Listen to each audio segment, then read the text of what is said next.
शुरू करते हाँ उस दो जहान दे पालनहार का नाम लैके जो सब ते बहुत ही रहमतां और बख्शिशां करने वाला है। अज दे सत्संग की शुरुआत करिए उस तो पहला अज जिस परिवार की वजह के नाल सानू इस सत्संग दे विच बैठण दा, सत्संग विच आउण दा और ये आनंद लैण दा मौका मिल रहा है, सब तो पहला असीं अपनी तरफों और आई हुई सारी संगत की तरफों इस परिवार नूं जिन्हां ने अज दे इस सत्संग की रहमत अपनी झोली च पवाई है, असीं अपनी तरफों और संगत की तरफों बहुत बहुत बधाई देवांगे, मुबारकबाद देवांगे, क्योंकि इन्हां दी वजह नाल सानू इस सत्संग च बैठण दा और अपने हिरदे नूं अपनी सुरती नूं उस मालिक नाल जोड़न दा मौका मिलिया है। इसलिए सत्संग नूं अगे लैके चलीए उस तो पहला आओ इस परिवार वास्ते सारी संगत रल के उस मालिक दे घर च उस परमात्मा प्रभु दे चरनां च अरदास बेनती करिए कि मालिक इस परिवार नूं खुशियां दे नाल, रहमतां दे नाल, बरकतां दे नाल, अपनी कृपा दया मेहर दे नाल सदा भरपूर रखण। आने वाला समा इन्हां वास्ते होर भी ज़्यादा खुशियां, कामयाबी, सफलता भरिया होवे, दिन दुगनी रात चौगनी मालिक इन्हां नूं तरक्की देण, कम्मां कारां च बरकत देण। और जिस तरह अज इन्हां ने खुशियां नाल सत्संग करवाए है, मालिक इन्नी कृपा करन कि इन्हां दे जीवन च, इन्हां दे घर च खुशियां आंदियां रहन, कम्मां च बरकत पैंदी रवे। और जिस तरह अज इन्हां ने सत्संग करवाए है, हर साल इसी तरह सत्संग करवाते रहन तो सानू भी इसी तरह सत्संग का आनंद लैण का मौका मिलता रहे। ये सारी संगत रल के इन्हां वास्ते बेनती करो, क्योंकि सत्संग करवाना एक बहुत बड़ी नेकी की गल होंदी है। इसलिए आओ जे अज सानू सत्संग दे विच बैठण दा मौका मिलिया है, जे अज इत्थे आए हो ना, तो फिर सब तो पहली इक्को ही चीज़ अज अपने हिरदे च, अपने दिलो दिमाग च याद रखनी है कि अज असीं कुछ ऐसा समझना है, कुछ ऐसा सीखना है कि जैसे आए हैं ना वैसे जाना नहीं है। अज बहुत कुछ लैके भी जाना है तो अपनी जिंदगी नूं बदल के भी जाना है, क्योंकि एक शायर ने बड़ा प्यारा लिखिया है, एक शायर ने बड़ा प्यारा लिखिया है कि गीदड़ सी जिंदगी, गीदड़ सी जिंदगी में डर डर के जी रहा था, गीदड़ सी जिंदगी में डर डर के जी रहा था, तूने हाथ रखा सर पर मुझे शेर कर दिया है, तूने हाथ रखा सर पर मुझे शेर कर दिया है, अब डर ना कोई चिंता रही जिंदगी में मेरी, अब डर ना कोई चिंता रही जिंदगी में मेरी, अपना बना के मालिक दलेर कर दिया है। जरा समझना सारियां ने, इस शब्द अंदर की इशारा है कि इंसान की एक जिंदगी वो हुंदी है, केड़ी जिंदगी हुंदी है, जेड़ा इशारा किया गीदड़ सी जिंदगी थी डर डर के जी रहा था। एक और जिंदगी हुंदी है जदों इंसान डर डर के जींदा है, उन्होंने हर पासों चिंता, टेंशन, परेशानी, यानी कोई ना कोई डर हमेशा उहदे जीवन च बनिया रहिंदा है। जरा समझना, क्योंकि तुसी भी अगर अपने जीवन नूं देखो तो बहुत जीव ऐसे है जिहड़े आप दसदे हैं कि मालको तुहाडे नाल जुड़न तो पहला, सत्संग नाल जुड़न तो पहला बड़े डर सी, बड़ियां चिंतावां सी, बड़ियां फिक्रां सी, पर जदों दे सत्संग नाल जुड़े आ इन्नी पॉजिटिविटी मिलती है, इन्नी एनर्जी मिलती है कि सारे डर, सारियां चिंतावां ही दूर हो गई। जरा समझना, ऐसा होता है कि नहीं? अज यही चीज असीं समझनी है कि अज कुछ ऐसा समझना है असीं कि साडे जीवन च भी जो डर है, जो चिंतावां है, जो फिक्रा है, हुण बहुत डर लिया, हुण असीं इन्हां तो डर के नहीं बल्कि अपनी जिंदगी दलेरी दे नाल, अपनी जिंदगी बहादुरी दे नाल, अपनी जिंदगी आनंद दे नाल, अपनी जिंदगी खुशी दे नाल जीण दी कला सीखनी है। क्योंकि एक गल फिर कहांगे कि हर चीज नूं हासिल करन दी ना एक कला हुंदी है, कला यानी एक विधि हुंदी है, तरीका हुंदा है। एक डरपोक तो डरपोक बच्चा भी ना जदों उहनूं सही शिक्षा मिल जावे, सही ज्ञान मिल जावे तो उहदे अंदरला डर भी खत्म हो जाता है, और वो डरपोक डरना बच्चा इन्ना बहादुर बन जाता है कि बड़ी बड़ी जंग लड़न नूं तैयार हो जाता है। जरा समझना सारियां ने, क्योंकि गल की हुंदी है शिक्षा दी, गल हुंदी है ज्ञान दी। जिद्दां ऐसी कई बार एक सवाल पूछी इत्थे भी पूछांगे कि तुसीं जदों एक बीज नूं देखदे हो, एक बीज अंदर एक क्षमता हुंदी है, एक शक्ति हुंदी है कि वो बीज वृक्ष बन सकता है। हुंदी है कि नहीं? मानते हो कि नहीं तुसीं? ਜਿਹੜਾ भी बीज कुदरत ने पैदा किया है, परमात्मा ने पैदा किया है, उस प्रभु ने जिस बीज ਨੂੰ भी पैदा किया है, हर बीज अंदर शक्ति हुंदी है की बनन दी, वृक्ष बनन दी, पेड़ बनन दी। हुंदी है कि नहीं? कोई भी बीज ऐसा नहीं हुंदा कि ਜਦੋਂ पैदा होवे ਤਾਂ ਉਹਦੇ ਅੰਦਰ वृक्ष बनन दी शक्ति ना होवे। हर बीज अंदर क्षमता हुंदी है पेड़ बनन दी, वृक्ष बनन दी, पर की सारे बीज वृक्ष बन पाते हैं? जवाब देना तुसीं। ਤੁਸੀਂ ਇੱਕ ਮੁੱਠੀ ਭਰ ਬੀਜ ਲੈ ਲਓ, ਇੱਕ ਮੁੱਠੀ ਭਰ ਬੀਜ ਲੈ ਲਓ, ਹੁਣ ਹਰ ਬੀਜ ਅੰਦਰ ਵ੍ਰਿਕਸ਼ ਬਣਨ ਦੀ क्षमता ਹੈ, ਪਰ ਕੀ ਸਾਰੇ ਬੀਜ ਵ੍ਰਿਕਸ਼ ਬਣ ਪਾਣਗੇ? ਕੀ ਸਾਰੇ ਬੀਜ ਵ੍ਰਿਕਸ਼ ਬਣ ਸਕਦੇ ਹੈ? क्षमता ਤਾਂ ਹੈ, ਤਾਕਤ ਤਾਂ ਹੈ ਅੰਦਰ, ਗੁਣ ਤਾਂ ਹੈ ਉਹਦੇ ਅੰਦਰ, ਉਹ ਪੇੜ ਬਣ ਸਕਦਾ ਹੈ, ਪਰ ਸਿਰਫ ਉਹ ਗੁਣ ਹੋਣ ਦੇ ਨਾਲ ਹੀ ਉਹ ਪੇੜ ਨਹੀਂ ਬਣ ਜਾਂਦਾ। ਇਸ ਲਈ ਹਰ ਬੀਜ ਦੇ ਅੰਦਰ ਵ੍ਰਿਕਸ਼ ਹੋਣ ਦੀ ਸ਼ਕਤੀ ਹੈ, ਪਰ ਹਰ ਬੀਜ ਵ੍ਰਿਕਸ਼ ਨਹੀਂ ਬਣ ਪਾਉਂਦਾ। पर कुदरत जिन्हों पैदा करती ना क्षमता, ताकत, शक्ति दे के पैदा करती, वो व्यर्थ नहीं किसी को पैदा करती है, क्योंकि कुदरत जद भी पैदा करती किसी को व्यर्थ नहीं पैदा करती। हरेक दे अंदर एक शक्ति हुंदी है, पर हुण किहड़ा बीज वृक्ष बन पाता है? उही बीज वृक्ष बन पाता है जिन्हों सही जमीन, सही खाद, सही पानी, सही जगह मिल जाए। तो बाकी बीज हुण तुसीं छट्टा दे दिओ बीजां दा, कुछ बीज उपजाऊ जमीन च गिरन और कुछ बीज पत्थरां ते गिरन, कुछ बीज जमीन दे उपर उगे हुए झाड़ फूस झाड़ियां च गिरन, और कुछ बीज छप्पड़ां च गिर जाण, तां किहदी संभावना हुंदी है वृक्ष बनन दी? हालांकि गुण सब दे अंदर है, गुण सब दे अंदर वो शक्ति है वृक्ष बनन दी, पर जिहड़े पत्थरां ते गिर गए उन्हां दी शक्ति नष्ट हो जाएगी, क्योंकि वो पत्थरां ते पे पे सुक जाणगे, सड़ जाणगे। क्योंकि एक बीज नूं ज़्यादा दिन धुप्पे रख दिता जावे ना, तो वो भी हौली हौली धुप्प दी गर्मी नाल ਉਹਦੇ ਅੰਦਰਲੀ ਉਪਜਾਊ ਸ਼ਕਤੀ ਖਤਮ ਹੋ ਜਾਂਦੀ, ਉਹ ਸੁੱਕ ਜਾਂਦਾ ਹੈ। ਸਮਝਣਾ ਜ਼ਰਾ ਸਾਰਿਆਂ ਨੇ। ਔਰ ਜਿਹੜੇ ਬੀਜ ਛੱਪੜਾਂ 'ਚ ਗਿਰ ਗਏ ਉਹਨਾਂ ਅੰਦਰ ਵੀ, ਕਿਉਂਕਿ ਗੰਦੀ ਜਗ੍ਹਾ ਗਿਰੇ ਹੈ, ਤਾਂ ਉਹਨਾਂ ਦੇ ਅੰਦਰਲੀ ਜਿਹੜੀ ਸ਼ਕਤੀ ਸੀ ਪੇੜ ਬਣਨ ਦੀ, ਉਹ ਵੀ ਨਸ਼ਟ ਹੋ ਜਾਏਗੀ, ਕਿਉਂਕਿ ਉਹਨਾਂ ਨੂੰ ਛੱਪੜ ਮਿਲਿਆ, ਗੰਦਗੀ ਮਿਲੀ, ਉੱਥੇ ਚਿੱਕੜ ਹੈ, ਗਾਰਾ ਹੈ। ਜ਼ਰਾ ਸਮਝਣਾ। ਔਰ ਜਿਹੜੇ ਬੀਜ ਉਪਜਾਊ ਭੂਮੀ ਤੇ ਗਿਰੇ ਹੈ ਉਹਨਾਂ ਅੰਦਰ ਪੂਰੀ ਸੰਭਾਵਨਾ ਹੈ ਕਿ ਇਹ ਸਹੀ ਜਗ੍ਹਾ ਗਿਰੇ ਹੈ, और ਜਿਹੜੇ ਸਹੀ ਜਗ੍ਹਾ ਗਿਰਦੇ ਹੈ ਫਿਰ ਉਹ ਆਪਣੀ ਸ਼ਕਤੀ ਦਾ ਸਹੀ ਲਾਭ ਵੀ ਲੈ ਲੈਂਦੇ ਹੈ, ਉਹਨਾਂ ਅੰਦਰ ਛੁਪੀ ਸ਼ਕਤੀ ਵੀ ਪ੍ਰਗਟ ਹੋ ਜਾਂਦੀ ਹੈ। ਹੁਣ ਅਸੀਂ ਬੀਜ ਦੀ ਗੱਲ ਕਿਉਂ ਕੀਤੀ? ਕਿਉਂਕਿ ਅੱਜ ਅਸੀਂ ਬੜੇ ਤੋਂ ਬੜਾ ਵ੍ਰਿਕਸ਼ ਵੀ ਦੇਖਦੇ ਹਾਂ ਨਾ, ਬੜੇ ਤੋਂ ਬੜਾ ਪੇੜ ਵੀ ਦੇਖਦੇ ਹਾਂ। ਅੱਜ ਤੁਸੀਂ ਕਹੋ ਜੀ ਆਹ ਪੇੜ 200 ਸਾਲ ਪੁਰਾਣਾ, ਬੇਸ਼ੱਕ ਉਹ 200 ਸਾਲ ਪੁਰਾਣਾ ਜਾਂ 500 ਸਾਲ ਪੁਰਾਣਾ ਹੋਵੇ, ਪਰ ਕਦੀ ਨਾ ਕਦੀ ਉਹ ਪੇੜ ਵੀ ਇੱਕ ਕਹਿ ਦਿਓ बीज सी, क्योंकि बिना बीज तो वृक्ष कदी बन ही नहीं सकता। जिदा कह लो ना, अज बंदा कहता है आ बजुर्ग की उम्र 120 साल है या ये बजुर्ग की उम्र 150 साल है, उदाहरण दे रहे हैं असीं कि जे अज एक बजुर्ग की उम्र 150 साल भी होवे तो बंदा कहता कदी ना कदी तो यह पैदा होया ही सी, बच्चा ही सी, तां ही अज इत्थे पहुंचा है। क्योंकि कदी हो ही नहीं सकता कि बजुर्ग तो है पर वो कदी पैदा ना होया होवे, कि पेड़ तो है पर कदी वो बीज ना होवे। सो ये गल नूं हमेशा याद रखना कि बीज दे नाल ही वृक्ष की पहचान है, और बीज तो ही वृक्ष पैदा हुंदा है। तो हुण ये बीज की गल असीं क्यों कर रहे हैं?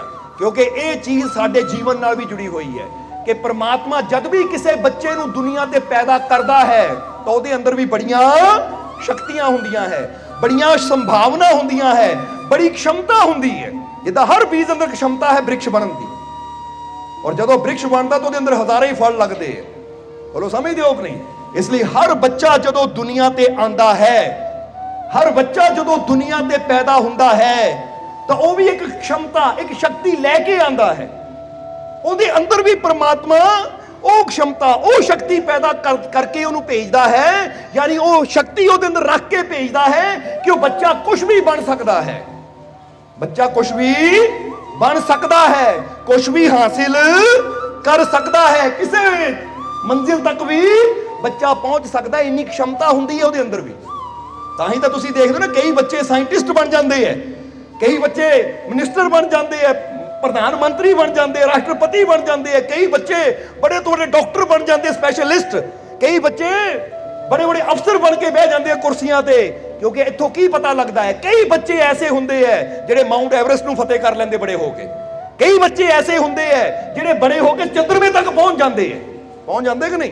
क्योंकि चंद्रमा में भी आदमी ने पैर रखिया, तो जिन्हें पैर रखिया कदी वो भी बच्चा ही पैदा होया सी।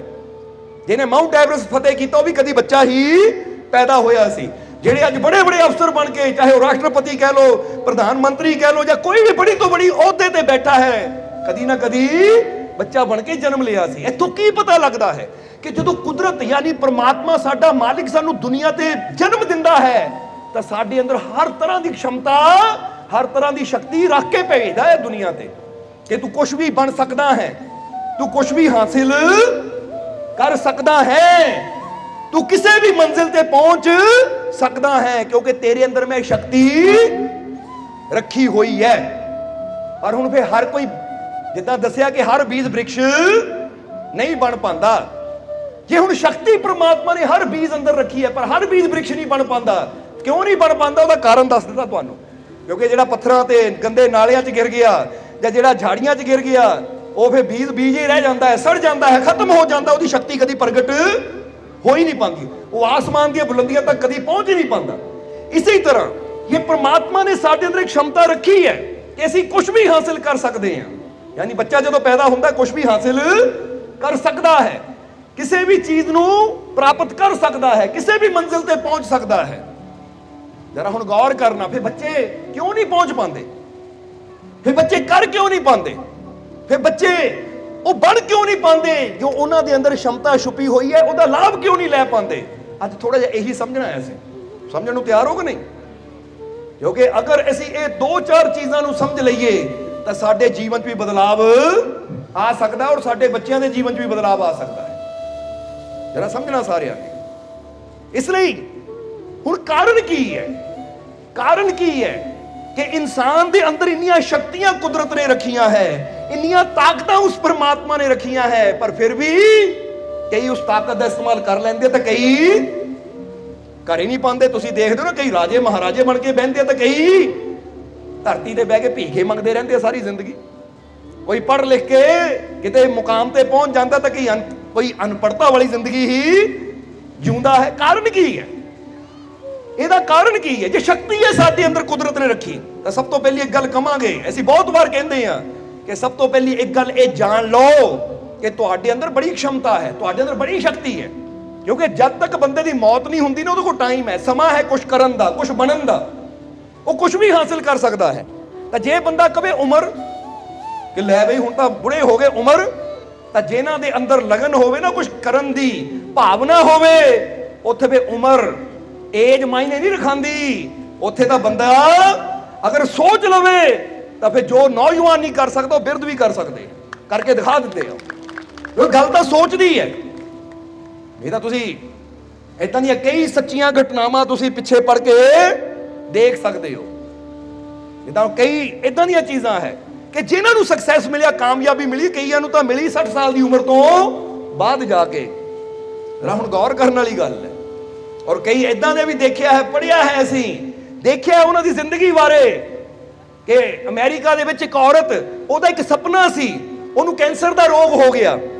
जदों कैंसर दा रोग हो गया, पता लगा, डॉक्टर ने कहा भी देखो साल 2 साल ही है जिंदगी दे, साल 2 साल ही है जिंदगी दे। तो हुण ओह उदास ही होई। तो उस वेले डॉक्टर ने पूछा तू उदास क्यों है?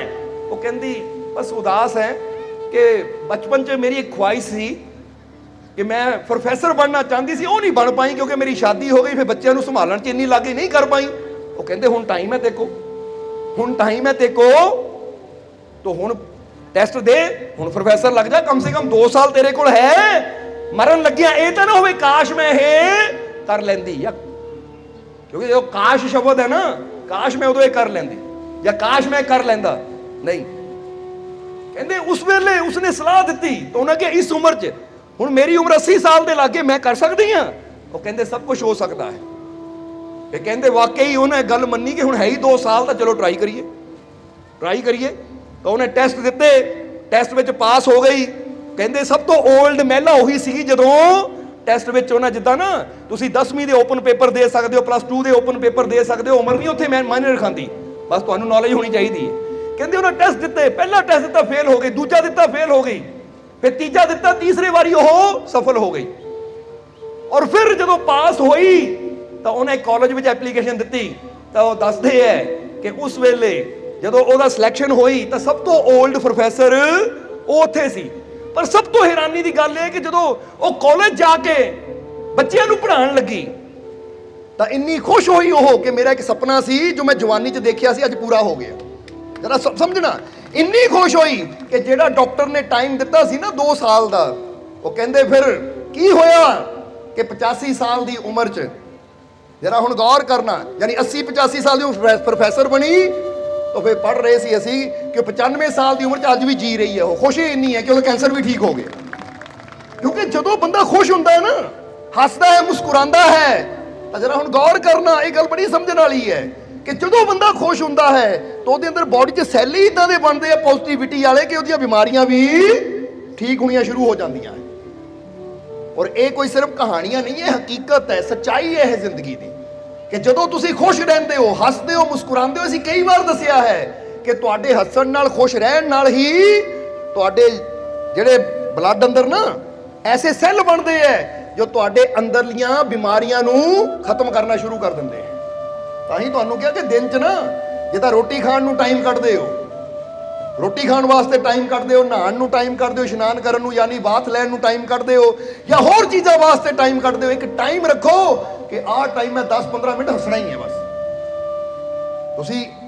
ਤੁਹਾਨੂੰ ਅਗਰ ਇਹ ਟਾਈਮ ਤੁਸੀਂ ਰੱਖੋਗੇ ਨਾ ਤਾਂ ਅਸੀਂ ਕਹਿੰਦੇ ਲਿਖ ਕੇ ਲੈ ਲਿਓ, ਤੁਸੀਂ 45 ਦਿਨ ਅਗਰ ਇਦਾਂ ਕਰਕੇ ਦੇਖੋਗੇ ਤਾਂ ਤੁਸੀਂ ਆਪਣੇ ਜੀਵਨ 'ਚ ਉਹ ਬਦਲਾਵ ਦੇਖੋਗੇ ਕਿ ਜੇ ਮੇਰੀ ਉਮਰ 40 ਸਾਲ ਹੈ ਤਾਂ 40 ਸਾਲ ਹੋ ਗਏ ਮੈਂ ਸਵੇਰੇ ਸ਼ਾਮ ਰੋਟੀ ਖਾਂਦਾ ਆ, ਪੇਟ ਭਰ ਜਾਂਦਾ ਹੈ, ਪਰ ਮੈਂ ਜਿਹੜਾ ਨਿਯਮ ਬਣਾਇਆ 45 ਦਿਨਾਂ 'ਚ ਪਤਾ ਲੱਗੇਗਾ ਕਿ ਹੱਸਣ ਦਾ ਇੰਨਾ ਲਾਭ ਹੋਇਆ ਕਿ ਮੇਰੀਆਂ ਬਿਮਾਰੀਆਂ, ਮੇਰੀ ਸ਼ੂਗਰ, ਮੇਰੀਆਂ ਕਈ ਪ੍ਰੋਬਲਮਾਂ ਹੀ ਹਟ ਗਈਆਂ। ਇਹ ਸੱਚਾਈ ਹੈ, ਪਰ ਨਿਯਮ ਬਣਾਉਣਾ ਪੈਂਦਾ ਹੈ। ਤਾਂ ਹੀ ਤਾਂ ਅਸੀਂ ਕਈ ਵਾਰ ਦੱਸਿਆ ਕਿ ਬੜੇ ਸ਼ਹਿਰਾਂ 'ਚ ਲਾਫਿੰਗ ਕਲੱਬ ਬਣੇ ਹੈ। ਜਰਾ ਹੁਣ ਗੌਰ ਕਰਨਾ। ਔਰ ਸਪੈਸ਼ਲ ਮਹਾਤਮਾ ਬੁੱਧ ਨੂੰ ਤੁਸੀਂ ਸਾਰੇ ਨਾਮ ਸੁਣਿਆ ਹੀ ਹੈ ਉਹਨਾਂ ਦਾ, ਐਡੇ ਵੱਡੇ ਮਹਾਤਮਾ ਬੁੱਧ ਆਪਣੇ ਸ਼ਰਧਾਲੂਆਂ ਨੂੰ ਕੀ ਕਹਿੰਦੇ ਹੁੰਦੇ ਸੀ। ਅੱਜ ਵੀ ਜਿਹੜੇ ਮਹਾਤਮਾ ਬੁੱਧ ਦੇ ਭਿਕਸ਼ੂ ਹੈ ਨਾ, ਉਹ ਕੀ ਕਰਦੇ ਹੈ ਕਿ ਆਪਣੇ ਟੈਂਪਲ ਅੰਦਰ, ਆਪਣੇ ਮੰਦਿਰ ਅੰਦਰ ਗੋਲ ਚੱਕਰ ਬਣਾ ਕੇ ਬਹਿ ਜਾਂਦੇ ਹੈ, ਯਾਨੀ ਜਿੰਨੇ ਵੀ ਹੁੰਦੇ ਹੈ ਗੋਲ ਚੱਕਰ ਬਣਾ ਕੇ ਬਹਿ ਜਾਂਦੇ ਹੈ। ਔਰ ਕਿਹੜਾ ਮੈਡੀਟੇਸ਼ਨ ਕਰਦੇ ਹੈ, ਉਹ ਅੱਧੇ ਘੰਟੇ ਦਾ ਮੈਡੀਟੇਸ਼ਨ ਕੀ ਕਰਦੇ ਹੈ ਕਿ ਇੱਕ ਬੰਦੇ ਨੇ ਇੱਕ ਬਿਗਲ ਵਜਾਣਾ ਹੈ, ਕਿ ਉਹਨਾਂ ਕੋਲ ਸਾਜ਼ ਜਿਹਾ ਹੁੰਦਾ ਇਦਾਂ, ਉਹਨੇ ਵਜਾਣਾ ਹੈ, ਜਿੱਦਾਂ ਹੀ ਆਵਾਜ਼ ਸੁਣਨੀ ਹੈ ਸਾਰੇ ਨੇ ਅੱਖਾਂ ਬੰਦ ਕੀਤੀਆਂ, ਬੈਠੇ ਹੋਏ ਗੋਲ ਚੱਕਰ ਲਾ ਕੇ, ਜਿੱਦੀ ਉਹਦੀ ਆਵਾਜ਼ ਪੈਣੀ ਸਾਰਿਆਂ ਨੂੰ ਉੱਚੀ ਹੱਸਣਾ, ਸਾਰਿਆਂ ਨੇ ਉੱਚੀ ਹੱਸਣਾ, ਹੱਸ ਕੇ ਜਦੋਂ ਚੁੱਪ ਹੋ ਗਏ ਉਹਨਾਂ ਨੇ ਫਿਰ ਵਜਾ ਦੇਣਾ, ਫਿਰ ਹੱਸਣਾ, ਕਿਉਂਕਿ ਮੈਡੀਟੇਸ਼ਨ ਹੈ ਉਹਨਾਂ ਦਾ। ਅੱਧੇ ਘੰਟੇ ਵਾਸਤੇ ਬਸ ਉਹਨੇ ਕੀ ਕਰਨਾ, ਮਿਊਜ਼ਿਕ ਦੀ ਆਵਾਜ਼ ਸੁਣ ਕੇ, ਜਿੱਦਾਂ ਆਪਾਂ ਕਹੀਏ ਜਦੋਂ ਆਪਾਂ 1 2 3 ਕਹਿਣਾ ਤੁਸੀਂ ਹੱਸਣਾ ਹੈ, ਸਮਝਦੇ ਹੋ ਕਿ ਨਹੀਂ? 3 ਦੀ ਆਵਾਜ਼ ਸੁਣਦੇ ਆਂ ਜੀ, ਚਲੋ ਕਰਕੇ ਦੇਖੀਏ, 1 2 3, 1 2 3। ਹੁਣ ਕਿਸੇ ਨੂੰ ਲੱਗੇਗਾ ਕਿ ਭਾਈ ਇਹ ਕੀ ਕਰ ਰਹੇ, ਪਾਗਲਪਨ ਹੈ। ਇੱਕ ਗੱਲ ਯਾਦ ਰੱਖੋ, ਹੱਸਣਾ, ਖੁਸ਼ ਹੋਣਾ, ਮੁਸਕਰਾਣਾ ਇਹ ਪਾਗਲਪਨ ਨਹੀਂ ਹੈ, ਇਹ ਪਰਮਾਨੰਦ ਦਾ ਸੰਕੇਤ ਹੈ। ਜਿਨ੍ਹਾਂ ਨੇ ਜ਼ਿੰਦਗੀ 'ਚ ਕਦੀ ਹੱਸ ਕੇ ਨਹੀਂ ਦੇਖਿਆ, ਉਦਾਸੀ ਨਾਲ ਜ਼ਿੰਦਗੀ ਜੀ ਹੈ। ਹੁਣ ਕਈ ਕਹਿੰਦੇ ਤੁਸੀਂ ਸਤਸੰਗ 'ਚ ਹਸਾਉਂਦੇ ਬੜਾ ਹੋ, ਕਿਉਂ? ਅਸੀਂ ਕਹਿੰਦੇ ਹੁਣ ਜਰਾ ਦੇਖੋ, ਜਿਹੜੇ ਹੱਸਦੇ ਆ ਨਾ ਉਹਨਾਂ ਦੀ ਜ਼ਿੰਦਗੀ ਦੇਖੋ, ਚਿਹਰਿਆਂ ਦੀ ਰੌਣਕ ਦੇਖੋ, ਤਾਂ ਤੁਸੀਂ ਉਦਾਸ ਰਹਿ ਕੇ ਕੀ ਪਾ ਲਿਆ, ਰੋ ਕੇ ਕੀ ਪਾ ਲਿਆ? ਅੱਗੇ ਦੁੱਖ ਥੋੜੇ ਹੈ ਜਿਹੜਾ ਹੋਰ ਰਵਾਈ ਜਾਈਏ ਤੁਹਾਨੂੰ, ਅੱਗੇ ਜ਼ਿੰਦਗੀ ਦੀ ਟੈਨਸ਼ਨਾਂ ਥੋੜੀ ਹੈ ਜਿਹੜੀ ਹੋਰ ਰਵਾਈ ਜਾਈਏ। ਉਹ ਰਵਾਉਣ ਦੀ ਲੋੜ ਕਿਸੇ ਨੂੰ ਕੀ ਹੈ, ਰੋਂਦਾ ਤਾਂ ਬੰਦਾ ਉਦਾਂ ਹੀ ਬੜਾ ਹੈ। ਜਦੋਂ ਨੱਥੂ ਲਾਲ ਨੂੰ ਕਿਸੇ ਨੇ ਪੁੱਛਿਆ ਭਾਈ ਖੁਸ਼ ਕਦੋਂ ਹੋਇਆ ਸੀ, ਕਦੋਂ ਖੁਸ਼ ਹੋਇਆ ਸੀ, ਨੱਥੂ ਲਾਲ ਸੋਚਣ ਲੱਗ ਪਿਆ, ਕਹਿੰਦਾ ਜੀ 50 ਸਾਲ ਦੀ ਮੇਰੀ ਉਮਰ ਹੈ, ਖੁਸ਼ ਹੋਇਆ ਸੀ ਆਪਣੀ ਸ਼ਾਦੀ ਤੋਂ ਪਹਿਲਾਂ ਹੀ ਇੱਕ ਵਾਰ ਹੋਇਆ ਸੀ, ਉਸ ਤੋਂ ਬਾਅਦ ਹੱਸਿਆ ਹੀ ਨਹੀਂ ਕਦੀ। ਹੁਣ ਇਦਾਂ ਦੀ ਜ਼ਿੰਦਗੀ ਚਾਹੀਦੀ ਹੈ ਸਾਨੂੰ ਕਿ ਸਾਨੂੰ ਵੀ ਸੋਚਣਾ ਪਵੇ ਮੈਂ ਕਦੋਂ ਖੁਸ਼ ਹੋਇਆ ਸੀ, ਕਦੋਂ ਹੱਸਿਆ ਸੀ। ਹਾਂ ਵੀ ਫਲਾਨੀ ਜਗ੍ਹਾ ਉਦੋਂ ਹੱਸਿਆ ਸੀ, ਉਹ ਕਦੋਂ? 30 ਸਾਲ ਪਹਿਲਾਂ। ਉਹ ਕਮ ਸੇ ਕਮ ਜ਼ਿੰਦਗੀ ਇਦਾਂ ਦੀ ਚਾਹੀਦੀ ਹੈ ਕਿ ਕੋਈ ਤੁਹਾਨੂੰ ਪੁੱਛੇ ਉਹ ਹੱਸਿਆ ਕਦੋਂ ਸੀ, ਉਹ ਭਾਈ ਰੋਜ਼ ਹੀ ਹੱਸੀਦਾ, ਖੁਸ਼ ਰਹੀਦਾ। ਦੁਖੀ ਕਦੋਂ ਹੋਇਆ ਸੀ, ਸੋਚਣਾ ਪੈਣਾ, ਦੁਖੀ ਤਾਂ ਕਦੀ ਹੋਇਆ ਹੀ ਨਹੀਂ। ਇਹ ਲਾਈਫ ਹੈ ਨਾ, ਉਹ ਜ਼ਿੰਦਗੀ ਕਾਹਦੀ ਜਿਹੜੀ ਰੋਂਦੇ ਗੁਜ਼ਰ ਗਿਆ ਹੋਵੇ। ਹੁਣ ਤੁਸੀਂ ਆਪ ਸੋਚੋ ਕਿਹੜੀ ਜ਼ਿੰਦਗੀ ਤੁਸੀਂ ਪਸੰਦ ਕਰੋਗੇ, ਜਿਹੜੀ ਹਰ ਵੇਲੇ ਹਾਏ ਰੋਂਦੇ ਗੁਜ਼ਰੇ, ਜਾਂ ਜਿਹੜੀ ਜ਼ਿੰਦਗੀ ਖੁਸ਼ੀ ਨਾਲ ਗੁਜ਼ਰ ਜਾਵੇ, ਪਿਆਰ ਨਾਲ ਗੁਜ਼ਰ ਜਾਵੇ, ਆਨੰਦ ਨਾਲ ਗੁਜ਼ਰ ਜਾਵੇ? ਕਿਹੜੀ ਜ਼ਿੰਦਗੀ ਪਸੰਦ ਹੈ? ਔਰ ਯਾਦ ਰੱਖੋ, ਜਿਹੜਾ ਬੰਦਾ ਦੁਖੀ ਹੁੰਦਾ ਨਾ, ਦੁਖੀ ਬੰਦਾ ਹਮੇਸ਼ਾ, ਕੋਈ ਦੁਖੀ ਹੋਵੇ ਨਾ ਉਹਨੂੰ ਤੁਸੀਂ ਬੁਲਾ ਲਓ ਜਾਂ ਉਹਨੂੰ ਤੁਸੀਂ ਛੇੜ ਦਿਓ, ਉਹ ਗੁੱਸੇ ਨਾਲ ਪਏਗਾ ਤੁਹਾਨੂੰ, ਤਾਂ ਨੀਂਦਾ ਨਹੀਂ ਮੈਂ ਕੀ ਕਰ ਰਿਹਾ। ਤਾਂ ਖੁਸ਼ ਬੰਦਾ ਜਦੋਂ ਖੁਸ਼ ਹੋਵੇ ਤਾਂ ਕੋਈ ਉਹਨੂੰ ਬੋਲ ਵੀ ਦੇ, ਕੋਈ ਗੱਲ ਨਹੀਂ ਯਾਰ ਮੈਂ ਬਹੁਤ ਖੁਸ਼ ਹਾਂ, ਜਾ ਤੈਨੂੰ ਮਾਫ ਕੀਤਾ। ਖੁਸ਼ੀ ਵਿੱਚ ਬੰਦਾ ਪਿਆਰ ਵੰਡਦਾ ਹੈ, ਤਾਂ ਗਮੀ ਵਿੱਚ ਬੰਦਾ ਕ੍ਰੋਧ ਵੰਡਦਾ ਹੈ। ਕਦੀ ਕਰਕੇ ਦੇਖਣਾ ਕਿ ਜਦੋਂ ਤੁਸੀਂ ਦੁਖੀ ਹੋਵੋ ਨਾ, ਇੱਕ ਬੰਦਾ ਬਾਹਰੋਂ ਦੁਖੀ ਆਵੇ ਤਾਂ ਘਰ 'ਚ ਬੱਚੇ ਖੇਡ ਰਹੇ ਹੋਣ ਜਾਂ ਪਤਨੀ ਨੇ ਟੀਵੀ ਲਾਇਆ ਹੋਵੇ, ਆਂਦਾ ਹੀ ਕਹੇਗਾ ਬੰਦ ਕਰੋ ਟੀਵੀ, ਉਹ ਬੱਚੇ ਚੁੱਪ ਕਰਕੇ ਵੇਖੋ, ਮੈਂ ਬੜਾ ਮੈਨੂੰ ਗੁੱਸਾ ਬੜਾ ਚੜਿਆ ਹੈ, ਕਿਤੇ ਬਾਹਰਲਾ ਗੁੱਸਾ ਤੁਹਾਡੇ ਤੇ ਨਾ ਲਿਖੀ ਆਵੇ, ਹੁੰਦੀ ਕਿ ਨਹੀਂ ਏਦਾਂ? ਤੇ ਜੇ ਬੰਦਾ ਬਾਹਰੋਂ ਖੁਸ਼ ਆਵੇ ਫਿਰ ਕੀ ਹੁੰਦਾ ਹੈ? ਜੇ ਬੱਚੇ ਉਦਾਸ ਬੈਠੇ ਤਾਂ ਬੰਦਾ ਆਂਦਾ ਹੀ, ਬੱਚੋ ਕੀ ਗੱਲ ਹੋ ਗਈ, ਦੇਖੋ ਮੈਂ ਬੜਾ ਖੁਸ਼ ਆ, ਤਰੱਕੀ ਹੋਈ ਹੈ, ਪ੍ਰਮੋਸ਼ਨ ਹੋਈ ਹੈ, ਲੋ ਮਠਿਆਈ ਖਾਓ, ਆ ਲੋ ਫਰੂਟ ਖਾਓ, ਚਲੋ ਉੱਠੋ ਨੱਚੋ, ਹੁੰਦੀ ਹੈ ਕਿ ਨਹੀਂ? ਫਿਰ ਜ਼ਿੰਦਗੀ ਕਿਹੜੀ ਵਧੀਆ ਹੈ? ਕਿਹੜੀ ਜ਼ਿੰਦਗੀ ਵਧੀਆ ਹੈ? 1 2 3 ਆ ਜ਼ਿੰਦਗੀ ਵਧੀਆ ਹੈ, ਸਮਝਦੇ ਹੋ ਕਿ ਨਹੀਂ? ਇਸ ਲਈ ਆ ਜ਼ਿੰਦਗੀ ਵਧੀਆ ਹੈ ਜਿਹ 'ਚ ਖੁਸ਼ੀ ਹੈ। ਸੋਚੋ ਕਿ ਮੈਂ ਜ਼ਿੰਦਗੀ 'ਚ ਆਨੰਦ ਕਿੱਦਾਂ ਲੈ ਸਕਦਾ ਹਾਂ, ਕਿਉਂਕਿ ਜ਼ਿੰਦਗੀ ਬੜੀ ਛੋਟੀ ਜਿਹੀ ਹੈ। ਅੱਜ ਜ਼ਿੰਦਗੀ ਹੈ, ਕੱਲ ਨੂੰ ਕੋਈ ਪਤਾ ਨਹੀਂ ਜ਼ਿੰਦਗੀ ਹੋਣੀ ਹੈ ਜਾਂ ਨਹੀਂ। ਉਹ ਜੇ ਜ਼ਿੰਦਗੀ ਛੋਟੀ ਜਿਹੀ ਹੈ ਤਾਂ ਫਿਰ ਉਦਾਸ ਹੋ ਕੇ, ਚਿੰਤਾ ਵਿੱਚ, ਦੁਖੀ ਹੋ ਕੇ, ਡਰ ਕੇ ਕਿਉਂ ਜੀਣੀ? ਫਿਰ ਕਿਉਂ ਨਹੀਂ ਇਹ ਜ਼ਿੰਦਗੀ ਦਾ ਹਰ ਪਲ, ਹਰ ਸਾਹ ਮੈਂ ਖੁਸ਼ੀ ਨਾਲ ਜੀਣਾ? ਸਮਝਦੇ ਹੋ ਕਿ ਨਹੀਂ? ਖੁਸ਼ੀ ਨਾਲ ਜੀਓ, ਕਿਉਂ ਟੈਨਸ਼ਨ ਲਈ ਜਾਣੀ ਹੈ? ਵੀ ਜਰਾ ਸਮਝਣ ਵਾਲੀ ਗੱਲ ਹੈ, क्योंकि ਤੁਹਾਨੂੰ परमात्मा ने पैदा किया, जिदा ਅਸੀਂ कई बार दसी था, जिंदगी उसी की है जो मुस्कुराना जानता है। जेड़े मुस्कुरान की कला आंदी होवे ना, जेड़ा मुस्कुराना जानता है, हसना जानता, सही मायने जिंदगी ओदी ही जिंदगी है। कि जदों जिंदगी च खुशी होवे, जिंदगी च प्यार होवे, जिंदगी च आनंद होवे, तो फिर ही बंदा कहता जिंदगी जीण का मजा आ गया। तो जे जिंदगी च पीड़ा ही होवे तो बंदे का जिंदगी जीण नूं दिल ही, दुख विच बंदा की कहता इदां दी जिंदगी नालों मौत ही आ जावे, इदां दी जिंदगी नालों मर ही जावां। घर च झगड़ा होवे, घर च फसाद होवे, बंदा कहता इदां दे घर नूं छड्ड के चला जावां मैं। हुण जरा सोचो कि जिथे टेंशन, चिंता, तकलीफ, दुख होवे, उत्थे कोई मजा नहीं है। तो हुण अगर असीं अपने आप नूं ऐसा बना लईए, अगर असीं अपनी सोच नूं, अपने माइंड नूं इन्नी उचाई ते लै जाइए, या कह लीए कि अपने माइंड नूं स्ट्रोंग बना लईए, तो फिर की होएगा? जे बुरे हालात भी होणगे ना, ਤੇ ਅਸੀਂ ਉਹ ਬੁਰੇ ਹਾਲਾਤਾਂ 'ਚ ਡਰਾਂਗੇ ਨਹੀਂ, ਰੋਵਾਂਗੇ ਨਹੀਂ, ਬਲਕਿ ਉੱਥੇ ਵੀ ਅਸੀਂ ਉਹਨਾਂ ਦਾ ਹੱਸਦੇ ਹੋਏ ਸਾਹਮਣਾ ਕਰਾਂਗੇ। ਠੀਕ ਹੈ, ਪ੍ਰੋਬਲਮ ਆ ਗਈ, ਹੱਲ ਕਰਦੇ ਆ। ਡਰਨਾ ਕਾਹਦਾ ਹੈ? ਚਿੰਤਾ ਕਾਹਦੀ ਕਰਨੀ ਹੈ? ਫਿਕਰ ਕਾਹਦੀ ਕਰਨੀ ਹੈ?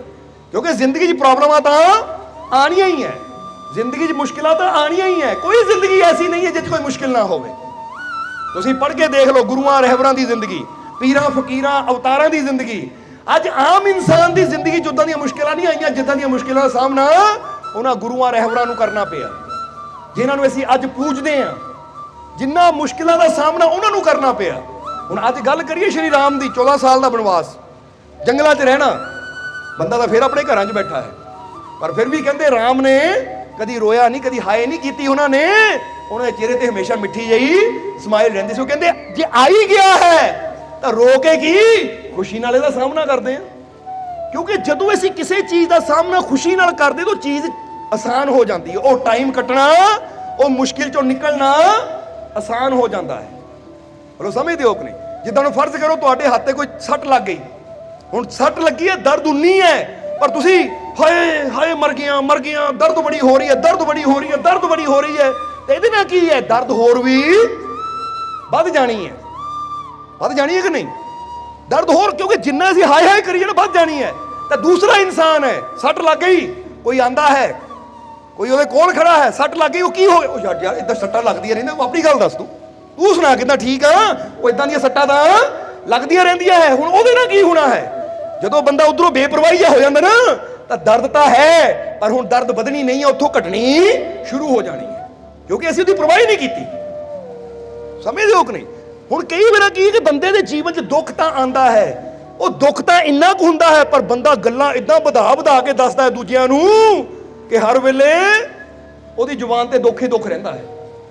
ਤਾਂ ਫਿਰ ਇੱਥੇ ਕਵਾਂਗੇ ਕਿ ਜਿਹੜੀ ਗੱਲ ਸਾਡੀ ਜ਼ੁਬਾਨ ਤੇ, ਜਿਹਦਾ ਜ਼ਿਕਰ ਸਾਡੀ ਜ਼ੁਬਾਨ ਤੇ ਰਹਿਣਾ ਹੈ, ਉਹੀ ਚੀਜ਼ ਸਾਡੇ ਜੀਵਨ 'ਚ ਵਧਣੀ ਵੀ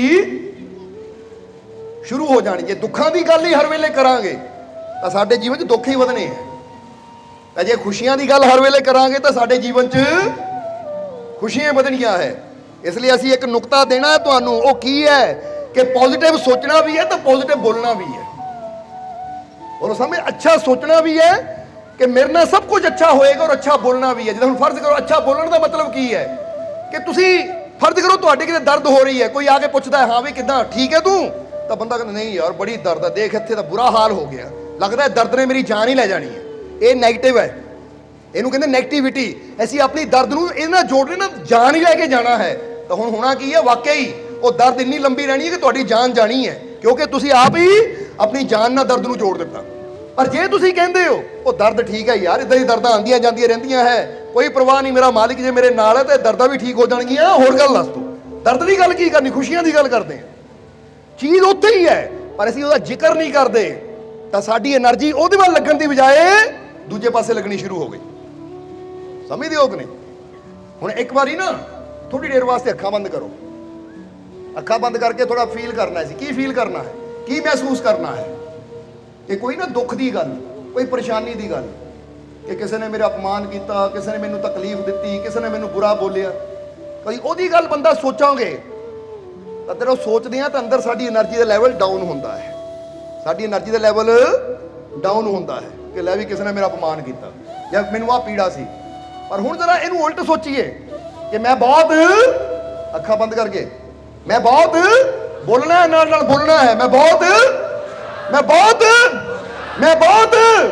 ਮੇਰਾ ਅੰਦਰ ਖੁਸ਼ੀ ਨਾਲ ਭਰਿਆ ਹੋਇਆ ਹੈ, ਮੇਰਾ ਅੰਦਰ ਖੁਸ਼ੀ ਨਾਲ, ਮੈਂ ਬਹੁਤ ਖੁਸ਼ ਹਾਂ, ਮੈਂ ਬਹੁਤ, ਮੇਰਾ ਰੋਮ ਰੋਮ ਖੁਸ਼ੀ ਨਾਲ। ਕੀ ਫੀਲ ਹੋਇਆ ਫਿਰ? ਖੁਸ਼ੀ ਫੀਲ ਹੁੰਦੀ ਕਿ ਨਹੀਂ? ਹੁਣ ਜਰਾ ਗੌਰ ਕਰਕੇ ਦੇਖਣਾ। ਤੁਸੀਂ ਕਦੀ ਖੜ ਕੇ ਕਿਸੇ ਬੰਦੇ ਨੂੰ ਨਾ ਉਹਨੂੰ ਕਹਿਣਾ ਕਿ ਮੈਂ ਵੀ ਬਹੁਤ ਦੁਖੀ ਹਾਂ, ਮੈਂ ਬਹੁਤ ਪਰੇਸ਼ਾਨ ਹਾਂ, ਮੇਰੇ ਜੀਵਨ 'ਚ ਬੜੀਆਂ ਤਕਲੀਫਾਂ ਹੈ, ਉਹਦੀ એનર્ਜੀ ਲੈਵਲ ਦੇਖਿਓ ਕੀ ਹੋਣਾ ਹੈ। ਉਹਦੇ ਚਿਹਰੇ ਤੋਂ ਪਤਾ ਲੱਗ ਜਾਣਾ ਹੈ ਕਿ ਬੰਦਾ ਨਾਕਾਮ ਹੀ, ਕੁਝ ਕਰ ਹੀ ਨਹੀਂ ਸਕਦਾ। ਤਾਂ ਦੂਜੇ ਪਾਸੇ ਉਹਨੂੰ ਕਹੋ ਤੂੰ ਕਰ ਸਕਦਾ ਆ, ਆਪਣੇ ਮਾਲਿਕ ਦਾ ਵਿਸ਼ਵਾਸ ਰੱਖ। ਤੇ ਇਦਾਂ ਕਹਿਣ ਦੇ ਨਾਲ ਹੀ ਉਹਦੀ ਆਵਾਜ਼ 'ਚ ਵੀ, ਉਹਦੀ ਟੋਨ ਵੀ ਚੇਂਜ ਹੋ ਜਾਏਗੀ, ਔਰ ਉਹਦੇ ਅੰਦਰ ਇੱਕ ਕੌਨਫੀਡੈਂਸ, ਇੱਕ ਵਿਸ਼ਵਾਸ ਵੀ ਆਏਗਾ। ਕਿਉਂਕਿ ਪਰਮਾਤਮਾ, ਫਿਰ ਕਵਾਂਗੇ ਕਿ ਜਿਸ ਵੀ ਬੱਚੇ ਨੂੰ ਦੁਨੀਆ ਤੇ ਭੇਜਦਾ ਹੈ, ਉਹਦੇ ਅੰਦਰ ਹਰ ਚੀਜ਼ ਨੂੰ ਹਾਸਲ ਕਰਨ ਦੀ ਸ਼ਕਤੀ ਦੇ ਕੇ ਭੇਜਦਾ ਹੈ। ਉਹਦੇ ਅੰਦਰ ਹਰ ਚੀਜ਼ ਨੂੰ ਪ੍ਰਾਪਤ ਕਰਨ ਦੀ ਖਮਤਾ ਹੁੰਦੀ ਹੈ, ਉਹਦੇ ਅੰਦਰ ਹਰ ਉਚਾਈ ਤੇ ਪਹੁੰਚਣ ਦੀ ਸ਼ਕਤੀ ਹੁੰਦੀ ਹੈ। ਪਰ ਉਹ ਹਾਸਲ ਕਿਉਂ ਨਹੀਂ ਕਰ ਪਾਉਂਦਾ? ਉਹਦਾ ਵੀ ਇੱਕ ਕਾਰਨ ਹੈ। ਹਾਸਲ ਕਿਉਂ ਨਹੀਂ ਕਰ ਪਾਉਂਦਾ? ਉਹ ਇਸ ਲਈ ਬੱਚਾ ਹਾਸਲ ਨਹੀਂ ਕਰ ਪਾਉਂਦਾ ਕਿਉਂਕਿ ਆਪਾਂ ਕੋਈ ਵੀ ਚੀਜ਼ ਨੂੰ ਹਾਸਲ ਕਰਨਾ ਹੋਵੇ, ਕਿਸੇ ਵੀ ਚੀਜ਼ ਨੂੰ ਪਾਣਾ ਹੋਵੇ ਤਾਂ ਚਾਰ ਚੀਜ਼ਾਂ ਦੀ ਜ਼ਰੂਰਤ ਹੈ। ਉਹ ਚਾਰ ਚੀਜ਼ਾਂ ਸਮਝਣੀਆਂ ਅਸੀਂ, ਫਿਰ ਅਸੀਂ ਕਿਸੇ ਚੀਜ਼ ਨੂੰ ਵੀ ਹਾਸਲ ਕਰ ਸਕਦੇ ਹਾਂ, ਫਿਰ ਕਿਸੇ ਵੀ ਮੰਜ਼ਿਲ ਤੱਕ ਅਸੀਂ ਪਹੁੰਚ ਸਕਦੇ ਹਾਂ। ਉਹ ਚਾਰ ਚੀਜ਼ਾਂ ਕਿਹੜੀਆਂ ਹੈ ਕਿ ਜੇ ਬੱਚੇ ਅੰਦਰ, ਬੱਚਾ ਉਹਨਾਂ ਨੂੰ ਸਮਝ ਲਵੇ ਤਾਂ ਬੱਚਾ ਹਰ ਚੀਜ਼ ਨੂੰ ਪ੍ਰਾਪਤ ਕਰ ਸਕਦਾ ਹੈ, ਚਾਹੇ ਕਾਮਯਾਬੀ ਹੋਵੇ, ਚਾਹੇ ਤੰਦਰੁਸਤੀ ਹੋਵੇ, ਚਾਹੇ ਖੁਸ਼ੀਆਂ ਹੋਣ।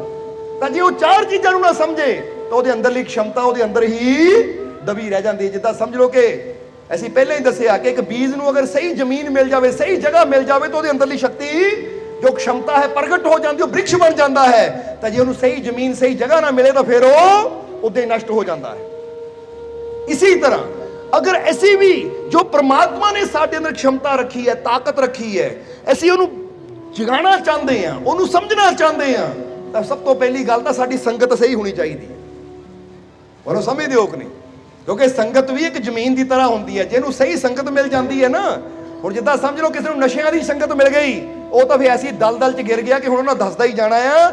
ਉਹਦੇ ਅੰਦਰ ਜੋ ਸ਼ਕਤੀ ਹੈ, ਉਹਦੇ ਅੰਦਰ ਜੋ ਗੁਣ ਹੈ, ਉਹ ਸਾਰੇ ਗੁਣ ਉਦਾਂ ਹੀ ਨਸ਼ਟ ਹੋ ਜਾਣੇ, ਕਿਉਂਕਿ ਉਹ ਨਸ਼ਿਆਂ ਦੀ ਸੰਗਤ 'ਚ ਪੈ ਕੇ ਡੁੱਬਦਾ ਜਾ ਰਿਹਾ, ਖਤਮ ਹੁੰਦਾ ਜਾ ਰਿਹਾ। ਸਮਝਦੇ ਹੋ ਕਿ ਨਹੀਂ?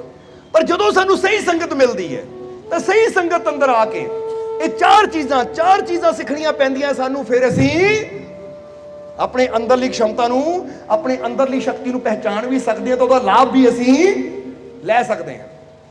ਬੋਲੋ ਸਮਝਦੇ ਹੋ ਕਿ ਨਹੀਂ? ਇਸ ਲਈ ਫਿਰ ਕਹਾਂਗੇ ਕਿ ਪ੍ਰਮਾਤਮਾ ਜਦੋਂ ਸਾਨੂੰ ਪੈਦਾ ਕਰਦਾ ਹੈ, ਬੱਚੇ ਨੂੰ ਪੈਦਾ ਕਰਦਾ, ਤਾਂ ਉਹਦੇ ਅੰਦਰ ਹਰ ਚੀਜ਼ ਨੂੰ ਹਾਸਲ ਕਰਨ ਦੀ ਸ਼ਕਤੀ ਹੁੰਦੀ ਹੈ, ਹਰ ਚੀਜ਼ ਨੂੰ ਪ੍ਰਾਪਤ ਕਰਨ ਦੀ ਤਾਕਤ ਹੁੰਦੀ ਹੈ, ਕੁਝ ਵੀ ਬਣਨ ਦੀ ਤਾਕਤ ਹੁੰਦੀ। ਕੁਝ ਵੀ ਚੁਣਾਵ ਕਰ ਸਕਦਾ ਕਿ ਮੈਂ ਕੀ ਬਣਨਾ, ਮੈਂ ਅਫਸਰ ਬਣਨਾ, ਮੈਂ ਕੀ ਬਣਨਾ ਹੈ। ਪਰ ਉਹਦੇ ਵਾਸਤੇ ਚਾਰ ਚੀਜ਼ਾਂ ਜ਼ਰੂਰੀ ਹੈ। ਉਹ ਚਾਰ ਚੀਜ਼ਾਂ ਕਿਹੜੀਆਂ? ਪਹਿਲਾ, ਇਲਮ। ਪਹਿਲੀ ਚੀਜ਼ ਕਿਹੜੀ ਜ਼ਰੂਰੀ ਹੈ? ਇਲਮ। ਇਲਮ ਦਾ ਮਤਲਬ ਹੁੰਦਾ ਗਿਆਨ, ਸਮਝ। ਕਿਉਂਕਿ ਜਦੋਂ ਤੱਕ ਸਾਨੂੰ ਕਿਸੇ ਚੀਜ਼ ਦੀ ਸਮਝ ਹੀ ਨਹੀਂ ਹੋਏਗੀ, ਉਦੋਂ ਤੱਕ ਅਸੀਂ ਕਦੀ ਉਹਨੂੰ ਪਾਣ ਦੇ ਬਾਰੇ ਸੋਚ ਹੀ ਨਹੀਂ ਸਕਦੇ। ਬੋਲੋ ਸਮਝਦੇ ਹੋ ਕਿ ਨਹੀਂ? ਹੁਣ ਅਸੀਂ ਕਿਸੇ ਚੀਜ਼ ਦਾ ਨਾਮ ਲਈਏ ਕਿ ਫਲਾਨੀ ਚੀਜ਼ ਬਹੁਤ ਸਵਾਦਿਸ਼ਟ ਹੈ, ਤੁਹਾਨੂੰ ਪਤਾ ਲੱਗਾ, ਤੁਸੀਂ ਫੇਰ ਉਹਦੇ ਵੱਲ ਜਾਣਾ ਕਿ ਖਾ ਕੇ ਤਾਂ ਦੇਖੀਏ। ਜੈਸੀ ਕਹੀਏ ਫਲਾਨੀ ਜਗ੍ਹਾ ਗਏ ਸੀ, ਪਹਾੜ 'ਚੋਂ, ਬੜੀ ਸੋਹਣੀ ਹੈ, ਜਾਣਕਾਰੀ ਹੋਏਗੀ, ਗਿਆਨ ਹੋਏਗਾ, ਫਿਰ ਬੰਦਾ ਸੋਚੇਗਾ ਅਸੀਂ ਵੀ ਜਾ ਕੇ ਦੇਖੀਏ। ਤਾਂ ਜੇ ਬੰਦੇ ਨੂੰ ਪਤਾ ਹੀ ਨਾ ਹੋਵੇ ਤਾਂ ਬੰਦਾ ਕਦੀ ਉਹਦੇ ਬਾਰੇ ਸੋਚ ਵੀ ਨਹੀਂ ਸਕਦਾ, ਤਾਂ ਉੱਥੇ ਕਦੀ ਪਹੁੰਚ ਵੀ ਨਹੀਂ ਸਕਦਾ। ਇਸ ਲਈ ਪਹਿਲਾ ਹੈ ਇਲਮ, ਪਹਿਲਾ ਹੈ ਗਿਆਨ, ਸਮਝ। ਤਾਂ ਹੀ ਤਾਂ ਹਰ ਗੁਰੂ ਰਹਿਬਰ ਨੇ ਕਿਹਾ ਕਿ ਸਤਸੰਗ ਵਿੱਚ ਬੈਠ, ਸੰਤਾਂ ਦੀ ਸੋਬਤ ਕਰ, ਸੰਤਾਂ ਦਾ ਸੰਗ ਕਰ, ਕਿਉਂਕਿ ਸਤਸੰਗ ਵਿੱਚ ਬਹਿ ਕੇ ਹੀ ਸਾਨੂੰ ਗਿਆਨ ਹੁੰਦਾ ਹੈ। ਕਿਹੜੀ ਚੀਜ਼ ਦਾ? ਜੇ ਤਾਂ ਫਿਰ ਕਵਾਂਗੇ ਕਿ ਅਸੀਂ ਕਈ ਵਾਰ ਇਹ ਜ਼ਿਕਰ ਕਰਦੇ ਹਾਂ ਕਿ ਜੇ ਦੁਨਿਆਵੀ ਗਿਆਨ ਲੈਣਾ ਹੈ ਤਾਂ ਦੁਨੀਆ 'ਚ ਵਿਚਰ ਕੇ ਪਤਾ ਲੱਗਦਾ ਹੈ।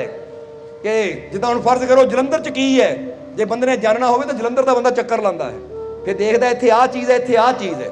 ਜਿੱਦਾਂ ਬੰਦਾ ਕਿਤੇ ਬਾਹਰਲੀਆਂ ਕੰਟਰੀਆਂ ਜਾਂਦਾ ਨਾ, ਉੱਥੇ ਟੂਰਿਸਟ ਗਾਈਡ ਹੁੰਦੇ ਹੈ ਜਾਂ ਇਦਾਂ ਦੀਆਂ ਬੱਸਾਂ ਹੁੰਦੀਆਂ ਟੂਰ ਵਾਲੀਆਂ ਕਿ ਜਿਹਨਾਂ ਦੀ ਟਿਕਟ ਲੈ ਲਓ, ਉਹ ਉਸ ਮੇਨ ਪੁਆਇੰਟ ਤੇ ਰੋਕਦੀ ਹੈ ਔਰ ਸਾਨੂੰ ਪਤਾ ਲੱਗ ਜਾਂਦਾ ਕਿ ਇੱਥੇ ਕੀ ਹੈ। ਹੁਣ ਜੇ ਦੁਨੀਆ ਦਾ ਗਿਆਨ ਲੈਣਾ ਹੋਵੇ ਤਾਂ ਸਾਨੂੰ ਦੁਨੀਆ ਘੁੰਮਣੀ ਪੈਂਦੀ ਹੈ, ਪਰ ਜੇ ਦੁਨੀਆ ਨੂੰ ਬਣਾਉਣ ਵਾਲਾ ਉਹ ਪ੍ਰਮਾਤਮਾ ਪ੍ਰਭੂ, ਉਹਦਾ ਗਿਆਨ ਲੈਣਾ ਹੋਵੇ ਤਾਂ ਫਿਰ ਸਾਨੂੰ ਕਿੱਥੇ ਜਾਣਾ ਪੈਂਦਾ ਹੈ? ਜਵਾਬ ਦੇ ਦਿਓ, ਆਪਣੇ ਅੰਦਰ।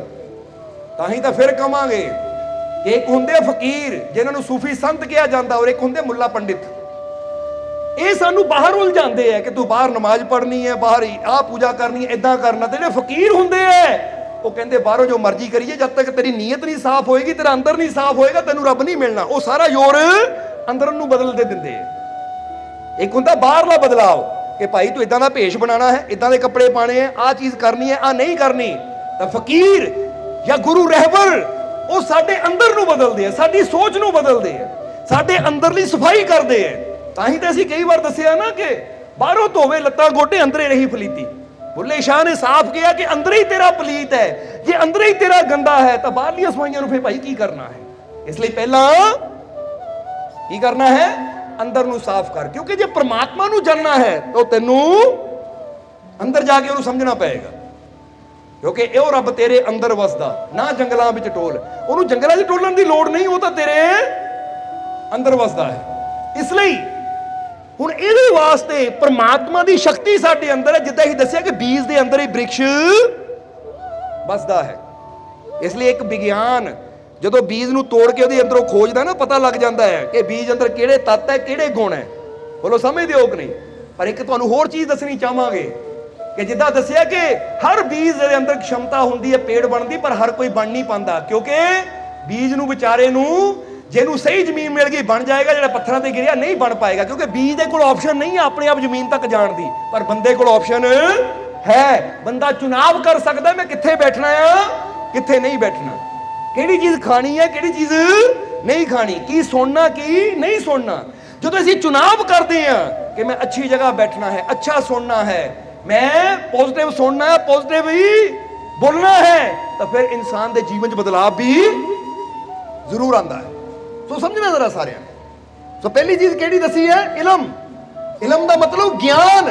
ਇਹ ਸਮਝ ਗੁਰੂ ਰਹਿਬਰ ਫਕੀਰ ਸਾਨੂੰ ਦਿੰਦੇ ਹੈ ਕਿ ਤੇਰੇ ਅੰਦਰ ਨਾ ਬਹੁਤ ਬੜੀ ਖਮਤਾ ਹੈ। ਇਸ ਲਈ ਤੁਹਾਨੂੰ ਫਿਰ ਕਹਾਂਗੇ ਤੁਸੀਂ ਕਮਜ਼ੋਰ ਨਹੀਂ ਹੋ। ਤਾਂ ਹੀ ਤਾਂ ਪਹਿਲਾਂ ਸ਼ੇਰ ਵਿੱਚ ਦੱਸਿਆ ਨਾ ਕਿ ਗਿੱਦੜ ਸੀ ਜ਼ਿੰਦਗੀ ਥੀ ਡਰ ਡਰ ਕੇ ਜੀ ਰਹਾ ਮੈਂ, ਕਿ ਪਹਿਲਾਂ ਗਿੱਦੜ ਵਰਗੀ ਜ਼ਿੰਦਗੀ ਸੀ। ਜਿੱਦਾਂ ਗਿੱਦੜ ਮਾੜੀ ਮਾੜੀ ਆਹਟ ਤੋਂ ਡਰ ਜਾਂਦਾ ਹੈ, ਘਬਰਾ ਜਾਂਦਾ ਹੈ, ਕਿਉਂਕਿ ਬੰਦਾ ਜਦੋਂ ਡਰਪੋਕ ਹੋਵੇ ਕਹਿੰਦੇ ਕੀ ਯਾਰ ਗਿੱਦੜ ਬਣਿਆ ਹੈ, ਕਿਉਂਕਿ ਗਿੱਦੜ ਸਭ ਤੋਂ ਡਰਪੋਕ ਜਾਨਵਰ ਮੰਨਿਆ ਗਿਆ ਹੈ, ਬੜਾ ਡਰਦਾ ਹੈ ਉਹ। ਕਿ ਅੱਜ ਇਨਸਾਨ ਵੀ ਜਰਾ ਆਪਣੇ ਆਪ ਨੂੰ ਪੁੱਛ ਕੇ ਦੇਖੋ ਕਿ ਕਿਤੇ ਮੈਂ ਡਰਪੋਕ ਤਾਂ ਨਹੀਂ। ਹੁਣ ਫਿਰ ਕਹਾਂਗੇ ਤੁਹਾਨੂੰ ਕਿ ਆਪਣੇ ਅੰਦਰ ਚੈੱਕ ਕਰੋ ਕਿਤੇ ਮੈਂ ਗਿੱਦੜ ਵਾਲੀ ਜ਼ਿੰਦਗੀ ਤਾਂ ਨਹੀਂ ਜੀ ਰਿਹਾ, ਕਿਉਂਕਿ ਅਗਰ ਮੈਂ ਛੋਟੀ ਛੋਟੀਆਂ ਚੀਜ਼ਾਂ ਤੋਂ ਡਰ ਜਾਂਦਾ ਹਾਂ, ਛੋਟੀ ਛੋਟੀਆਂ ਚੀਜ਼ਾਂ ਤੋਂ ਘਬਰਾ ਜਾਂਦਾ, ਤੇ ਇਹਦਾ ਮਤਲਬ ਕਿਤੇ ਨਾ ਕਿਤੇ ਮੈਂ ਵੀ ਗਿੱਦੜ ਵਾਲੀ ਜ਼ਿੰਦਗੀ ਜੀ ਰਿਹਾ। ਜਿੱਦਾਂ ਇਹ ਕਈ ਵਾਰ ਮਿਸਾਲਾਂ ਦੇਈਦੀਆਂ ਹੈ, ਕਈ ਵਾਰ ਉਦਾਹਰਨ ਦੇਈਦੇ ਆ ਕਿ ਕਈ ਵਾਰ ਛੋਟੀ ਛੋਟੀਆਂ ਚੀਜ਼ਾਂ ਸਾਡੇ ਘਰ ਦੇ ਮੂਹਰੇ ਕੋਈ ਪਾਣੀ ਡੋਲ ਦੇਵੇ ਤਾਂ ਡਰ ਜਾਂਦੇ, ਪਤਾ ਨਹੀਂ ਕਿਹਨੇ ਪਾਣੀ ਡੋਲ ਕੇ ਟੂਣਾ ਕਰ ਦਿੱਤਾ। ਸਾਡੇ ਘਰ ਦੇ ਮੂਹਰੇ ਕੋਈ ਮਾੜੀ ਮੋਟੀ ਚੀਜ਼ ਉੱਤੇ ਹੀ ਰੱਖ ਦੇਵੇ ਅਸੀਂ ਤਾਂ ਡਰ ਜਾਂਦੇ ਆ, ਗਿੱਦੜ ਵਾਲੀ ਜ਼ਿੰਦਗੀ ਜੀ ਰਹੇ ਹਾਂ ਅਸੀਂ। ਇਹਦਾ ਮਤਲਬ ਹੈ ਸਾਨੂੰ ਆਪਣੇ ਰੱਬ ਤੇ ਵਿਸ਼ਵਾਸ ਕਹਿ ਦਿਓ ਹੈ ਹੀ ਨਹੀਂ। ਅੱਜ ਬੜੀ ਹੈਰਾਨੀ ਉਦੋਂ ਸਾਨੂੰ ਹੁੰਦੀ ਹੈ ਕਿ ਜਦੋਂ ਬੰਦਾ ਨਾ ਹਰ ਚੀਜ਼ ਤੇ ਵਿਸ਼ਵਾਸ ਕਰਦਾ। ਹਰ ਚੀਜ਼ ਦਾ ਮਤਲਬ ਹੈ ਉਹਨੂੰ ਗ੍ਰਹਿਾਂ ਤੇ ਵਿਸ਼ਵਾਸ ਹੈ। ਤਾਂ ਹੀ ਤਾਂ ਗ੍ਰਹਿਾਂ ਨੂੰ ਮਨਾਉਣ ਵਾਸਤੇ ਇੱਕ ਤਰ੍ਹਾਂ ਦੇ ਨਾਗੇ, ਤਰ੍ਹਾਂ ਦੀਆਂ ਅੰਗੂਠੀਆਂ ਆਪਣੇ ਹੱਥਾਂ 'ਚ ਪਾਉਂਦਾ ਰਹਿੰਦਾ ਹੈ। ਉਹਨੂੰ ਹਰ ਚੀਜ਼ ਤੇ ਵਿਸ਼ਵਾਸ ਹੈ, ਪੇੜਾਂ ਤੇ ਵਿਸ਼ਵਾਸ ਹੈ, ਉਹਨੂੰ ਇੱਥੇ ਤੱਕ ਪਸ਼ੂ ਪੰਛੀਆਂ ਤੇ ਵਿਸ਼ਵਾਸ ਹੈ। ਤਾਂ ਹੀ ਉਹਨਾਂ ਮਗਰ ਆਟਾ ਲੈ ਕੇ, ਪੇੜੇ ਲੈ ਕੇ, ਰੋਟੀਆਂ ਲੈ ਕੇ ਦੌੜਿਆ ਰਹਿੰਦਾ ਹੈ। ਉਹ ਹਰ ਚੀਜ਼ ਤੇ ਤੂੰ ਵਿਸ਼ਵਾਸ ਕਰਦਾ ਆ, ਤਾਂ ਆਪਣੇ ਆਪ ਤੇ ਕਿਉਂ ਨਹੀਂ ਕਰਦਾ ਕਿ ਮੇਰੇ ਅੰਦਰ ਉਹ ਪ੍ਰਮਾਤਮਾ ਪ੍ਰਭੂ ਬੈਠਾ ਹੈ? ਕਿਉਂਕਿ ਜਦੋਂ ਇੱਥੇ ਵਿਸ਼ਵਾਸ ਕਰਨਾ ਸ਼ੁਰੂ ਕਰ ਦਿੱਤਾ ਤਾਂ ਤੈਨੂੰ ਕਿਸੇ ਚੀਜ਼ ਦੇ ਪਿੱਛੇ ਦੌੜਨ ਦੀ ਜਾਂ ਕਿਸੇ ਤੋਂ ਡਰਨ ਦੀ ਕਦੀ ਜ਼ਰੂਰਤ ਪਏਗੀ ਨਹੀਂ। ਕਿਉਂਕਿ ਸਭ ਤੋਂ ਪਹਿਲਾਂ ਇਹ ਸਮਝ ਲੈ ਕਿ ਸਭ ਤੋਂ ਬੜੀ ਸ਼ਕਤੀ, ਕਿਉਂਕਿ ਬੀਜ ਅੰਦਰ ਬ੍ਰਿਕਸ਼ ਛੁਪਿਆ ਹੈ ਤਾਂ ਤੇਰੇ ਅੰਦਰ ਪ੍ਰਮਾਤਮਾ ਛੁਪਿਆ ਹੋਇਆ ਹੈ। ਤੇਰੇ ਅੰਦਰ ਕੀ ਛੁਪਿਆ ਹੈ? ਪਰਮਾਤਮਾ ਛੁਪਿਆ ਹੋਇਆ ਹੈ, ਉਹ ਪ੍ਰਭੂ ਛੁਪਿਆ ਹੋਇਆ ਹੈ। ਇਸ ਲਈ ਐ ਪਿਆਰਿਆ, ਐ ਰੱਬ ਦੇ ਪਿਆਰਿਆ, ਉਹ ਆਪਣੇ ਅੰਦਰ ਉਹ ਰੱਬ ਨੂੰ ਪਹਿਚਾਨਣ ਦੀ ਕੋਸ਼ਿਸ਼ ਕਰਕੇ ਐਡੀ ਵੱਡੀ ਸ਼ਕਤੀ ਮੇਰੇ ਅੰਦਰ ਛੁਪੀ ਹੋਈ ਬੈਠੀ ਹੈ, ਮੈਂ ਉਹਨੂੰ ਕਿੱਦਾਂ ਜਾਣਾ, ਉਹਨੂੰ ਕਿੱਦਾਂ ਸਮਝਾਂ? ਜਦੋਂ ਤੁਸੀਂ ਉਹ ਸ਼ਕਤੀ ਨੂੰ ਜਾਣਨ ਦੀ ਕੋਸ਼ਿਸ਼ ਕੀਤੀ ਤਾਂ ਫਿਰ ਤੁਸੀਂ ਸਮਝ ਲਓ ਤੁਹਾਡੇ ਅੰਦਰ ਜਿਹੜੀ ਰੱਬ ਨੇ ਖਮਤਾ ਰੱਖੀ ਹੈ ਨਾ, ਤੁਸੀਂ ਫਿਰ ਉਹਨੂੰ ਇਸਤੇਮਾਲ ਕਰ ਰਹੇ ਹੋ, ਉਹਦਾ ਲਾਭ ਲੈ ਰਹੇ ਹੋ। ਇਸ ਲਈ ਜੇ ਜੀਵਨ 'ਚ ਖੁਸ਼ੀ ਚਾਹੀਦੀ ਹੈ ਨਾ, ਜੇ ਜੀਵਨ 'ਚ ਆਨੰਦ ਚਾਹੀਦਾ ਹੈ, ਤਾਂ ਸਭ ਤੋਂ ਪਹਿਲਾਂ ਤਾਂ ਆਪਣੇ ਅੰਦਰ ਬੈਠੀ ਸ਼ਕਤੀ ਯਾਨੀ ਪ੍ਰਮਾਤਮਾ ਪ੍ਰਭੂ ਤੇ ਉਸ ਮਾਲਿਕ ਤੇ ਵਿਸ਼ਵਾਸ ਕਰਨਾ ਸ਼ੁਰੂ ਕਰੋ। ਕਿੰਨਾ ਕੁ ਚਿਰ ਤੱਕ ਡਰ ਡਰ ਕੇ ਜੀਣਾ ਹੈ? ਜਿੱਦਾਂ ਦੱਸਿਆ, ਗੀਦੜ ਸੀ ਜ਼ਿੰਦਗੀ ਮੈਂ डर डर के जी रहा था, तूने हाथ रखा सर पे मुझे शेर कर दिया है। ਕਿ ਜਦੋਂ ਮੁਰਸ਼ਿਦ ਹੱਥ ਸਿਰ ਤੇ ਰੱਖਦਾ ਹੈ ਤਾਂ ਫਿਰ ਸਾਨੂੰ ਗਿੱਦੜ ਤੋਂ ਸ਼ੇਰ ਬਣਾ ਦਿੰਦਾ ਹੈ। ਸ਼ੇਰ ਦਾ ਮਤਲਬ ਜਿਹੜਾ ਜੰਗਲ ਦਾ ਰਾਜਾ ਹੁੰਦਾ ਹੈ, ਉਹ ਹੁਣ ਡਰਦਾ ਨਹੀਂ ਹੈ, ਉਹ ਹੁਣ ਡਰਦਾ ਨਹੀਂ ਹੈ, ਚਿੰਤਾ ਨਹੀਂ ਕਰਦਾ, ਬਲਕਿ ਦੂਜਿਆਂ ਨੂੰ ਡਰਾਉਂਦਾ ਹੈ। ਤਾਂ ਜ਼ਿੰਦਗੀ ਕਿਹੜੀ ਵਧੀਆ, ਗਿੱਦੜ ਵਾਲੀ ਜਾਂ ਸ਼ੇਰਾਂ ਵਾਲੀ? ਤਾਂ ਫਿਰ ਕਿਉਂ ਡਰਨਾ ਹੈ? ਅਸੀਂ ਕਿਉਂ ਨਹੀਂ ਅਸੀਂ ਆਪਣੇ ਅੰਦਰ ਛੁਪੀ ਸ਼ਕਤੀ ਨੂੰ ਯਾਨੀ ਉਹ ਸ਼ੇਰ ਨੂੰ ਜਗਾਉਂਦੇ? ਇਸ ਲਈ ਹੁਣ ਕਹਿ ਦਿਓ ਕਿ ਗਿੱਦੜ ਦੀ ਜ਼ਿੰਦਗੀ ਬਹੁਤ ਜੀ ਲਈ, ਹੁਣ ਮੇਰੇ ਮਾलिक ने मेरे सिर पे हाथ रखा तो हूं मैं गिद्दड़ नहीं अब शेर बन गया हूं। तूने हाथ रखा सर पर मैं शेर बन गया हूं। अब डर ना कोई चिंता रही जिंदगी में मेरी, अब डर ना कोई चिंता रही जिंदगी में मेरी, तेरा हो के मेरे मालिक मैं दलेर बन गया हूं। कि हुण तेरा हो गया, हुण मैं दलेर का मतलब समझ दियो ना, कि हुण मेरे जीवन च कोई डर, कोई चिंता, कोई फिक्र रही नहीं है। क्योंकि जदों तो मैं अपने मालिक दा हो गया, जदों तो अपने मालिक नाल जुड़ गया हाँ, जदों तो मैं जान लिया है कि किहड़ी शक्ति मेरे नाल है, वो किहड़ी ताकत मेरी रक्षा कर रही है, हिफाजत कर रही है, उदों दा मैं दलेर बन गया। दलेर दा मतलब हुण मैनूं कोई डर नहीं रहिंदा। कोई कहे किसी ने टूना कीता, हो लै वो मालिक दी रहमत मेरे अंदर है, ये टूणियां ने मेरा की बिगाड़ लेना, ये फलाने दी बददुआ ने मेरा की बिगाड़ लेना। बंदा एवें डरदा रहिंदा है। और ये गल हमेशा याद रखो कि जिहड़ा अपने मालिक ते विश्वास करता है ना, फिर ਉਹਦਾ मालिक ਉਹਦਾ बिगड़न भी कुछ नहीं दिंदा। ये गल हमेशा याद रखनी तुसीं, क्योंकि जे यकीन है, एक पासे असीं कह दिंदे मेरा मालिक, मेरा परमात्मा, मेरा प्रभु समर्थ है, और दूजे पासे असीं माड़ी माड़ी गल तो चिंता भी करते हैं, डर भी जाते हैं, तो ਇਹਦਾ मतलब सानू ही अपने रब ते, अपने मालिक की ताकत ते विश्वास है नहीं। तो जे विश्वास ही है नहीं तो फिर ਉਹਦੀ रहमत साडी रक्षा किदां करेगी? क्योंकि गल तो सारी कादी है? विश्वास दी है। गल तो सारी यकीन दी है, गल तो भरोसे दी है। इस करके अपने अंदर विश्वास पैदा करिए, अपने अंदर भरोसा पैदा करिए। और जदों विश्वास नाल इंसान चलता है ना, तो एक गल कहांगे कि जे तुहानू विश्वास है ना अपने मालिक ते, तो जे रास्ते ही ठोकर लगन वाली भी होवे ना, जे उहदे यकीन ना तुरे आ, तो जे ठोकर लगदी भी तो गिरन नहीं दिंदा, बांह फड़ लैंदा कि मैं तेरे नाल हां। ये गल याद रखना, क्योंकि जीवन च जे मुश्किल आंदी भी है तो वह मुश्किल नूं आसान बना दिंदा है, क्योंकि असीं उहदे विश्वास नाल चल रहे हुंदे हैं। समझदे हो कि नहीं? इसलिए फिर कहांगे कि जिंदगी च मुश्किल परेशानी तो किसी वक्त भी आ सकती है, पर जदों असीं ਉਹਦੇ ਨਾਲ जुड़ जाते हैं तो जे मुश्किल आंदी भी है तो फिर वो मुश्किल सानू बड़ी नहीं लगती, बल्कि बड़ी आसानी नाल मुश्किल पार भी असीं कर जाते हैं। इसलिए यही तो एक गुण है, यही तो एक चीज़ नूं असीं समझना है कि तेरा हो के मेरे मालिक मैं दलेर बन गया हूँ। इसलिए हुण तुसीं भी कह दिओ कि अज तो मैं डर छड्डे, मैं भी दलेर बनना है। बनना कि नहीं? मैं दलेर बनना है। इसलिए हुण दस दईए कि अगर अपने अंदर छुपी शक्ति को प्राप्त करना है तो सब तो पहला किहड़ी चीज है? इलम, ज्ञान, समझना होना जरूरी है कि मेरे अंदर कोई शक्ति काम कर रही है, मेरे अंदर कोई ताकत काम कर रही है। जिद्दां कहानी है ना, ये बड़ी प्यारी कहानी है।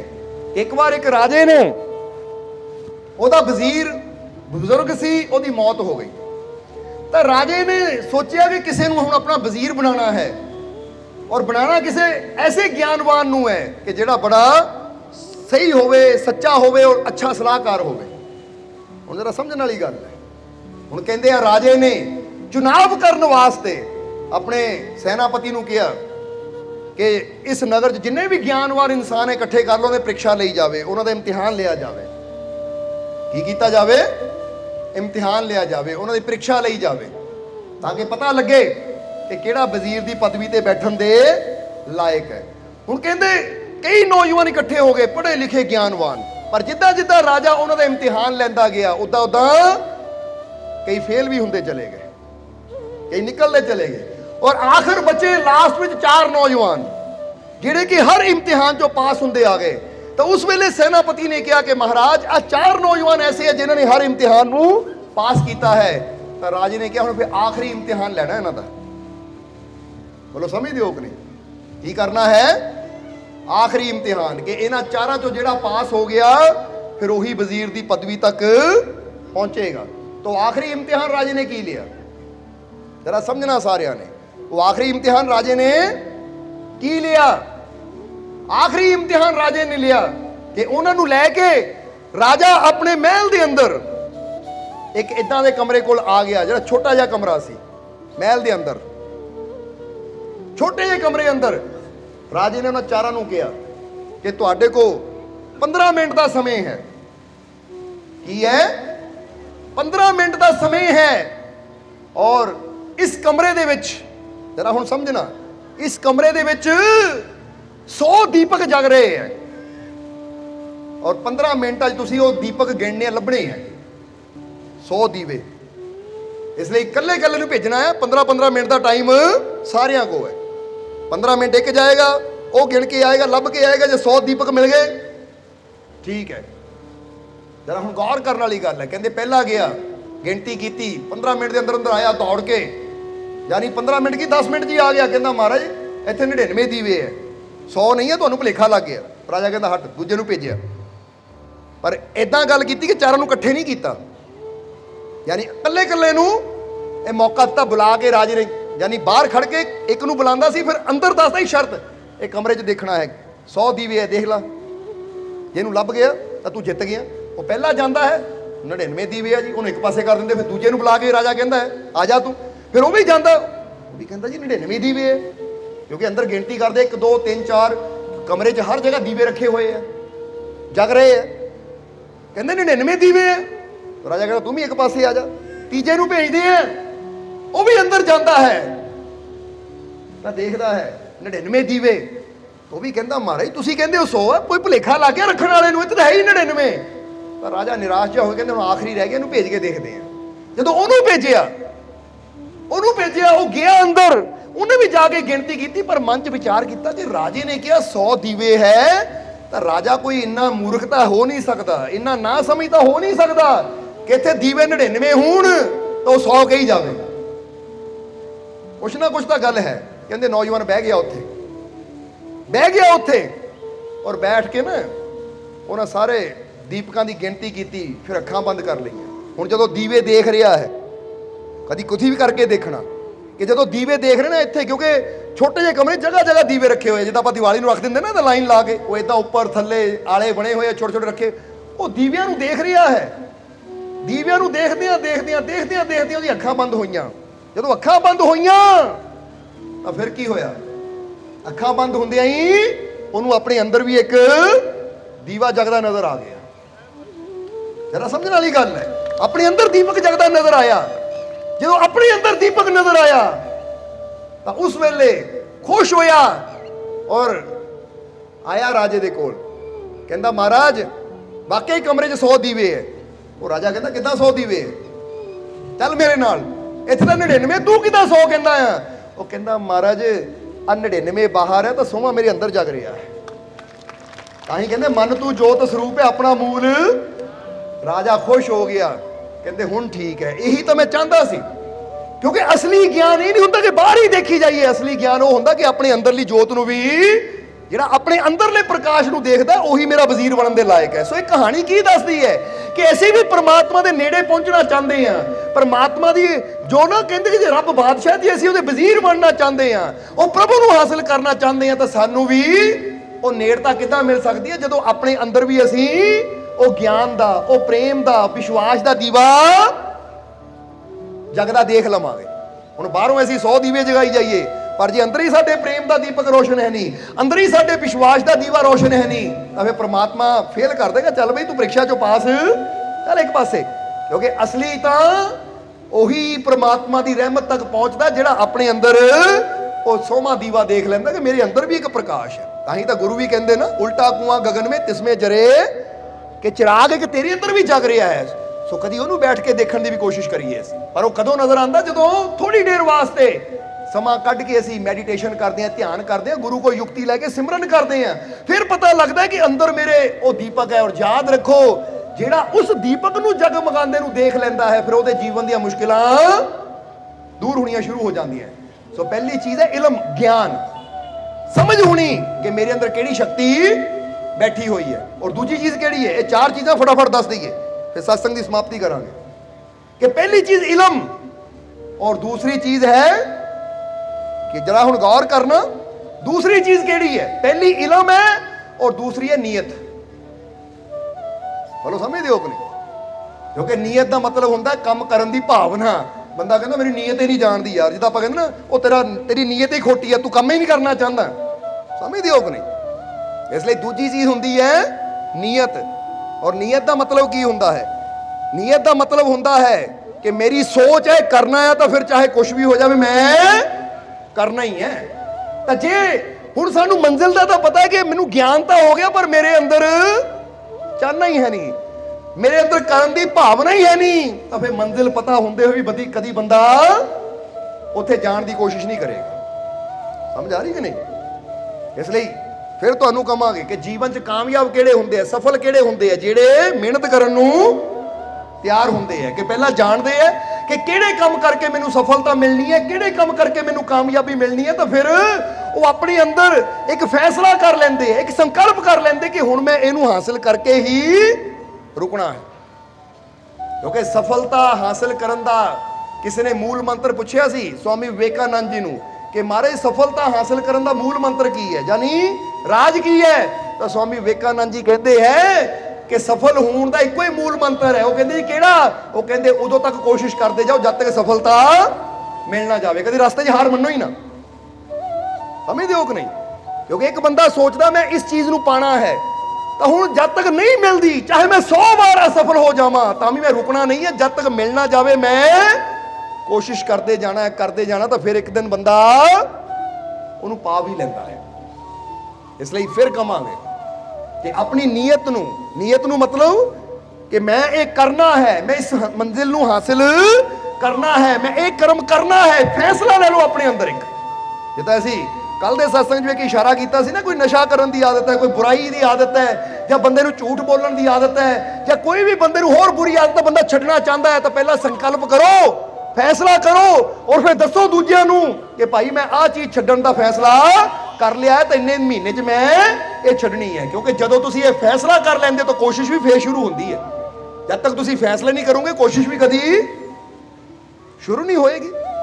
ਅੱਜ ਬੰਦਾ ਕਾਮਯਾਬ ਤਾਂ ਹੋਣਾ ਚਾਹੁੰਦਾ ਹੈ ਪਰ ਮਿਹਨਤ ਕਰਨ ਨੂੰ ਤਿਆਰ ਨਹੀਂ ਹੈ। ਔਰ ਫਿਰ ਕਹਾਂਗੇ ਕਿ ਜੇ ਕਾਮਯਾਬੀ ਚਾਹੀਦੀ ਹੈ ਤਾਂ ਮਿਹਨਤ ਕਰਨ ਨੂੰ ਸਾਨੂੰ ਤਿਆਰ ਵੀ ਰਹਿਣਾ ਪੈਣਾ ਹੈ। ਇਸ ਲਈ ਨੀयत ਸਾਡੀ ਅੱਛੀ ਹੋਣੀ ਚਾਹੀਦੀ ਹੈ ਕਿ ਚਾਹੇ ਕੁਝ ਵੀ ਹੋ ਜਾਵੇ। ਨੀयत ਨੂੰ ਇਦਾਂ ਸਮਝ ਲਓ ਕਿ ਇੱਕ ਬੰਦੇ ਨੂੰ ਪਿਆਸ ਹੈ ਨਹੀਂ ਤਾਂ ਉਹਨੂੰ ਤੁਸੀਂ ਕਹੋ ਕਿ ਭਾਈ ਉੱਥੇ ਕ ਪਾਣੀ, ਉਹਨਾਂ ਕਹਿੰਦਾ ਹੋਏਗਾ ਪਾਣੀ ਭਾਈ, ਮੈਂ ਕੀ ਕਰਨਾ ਹੈ।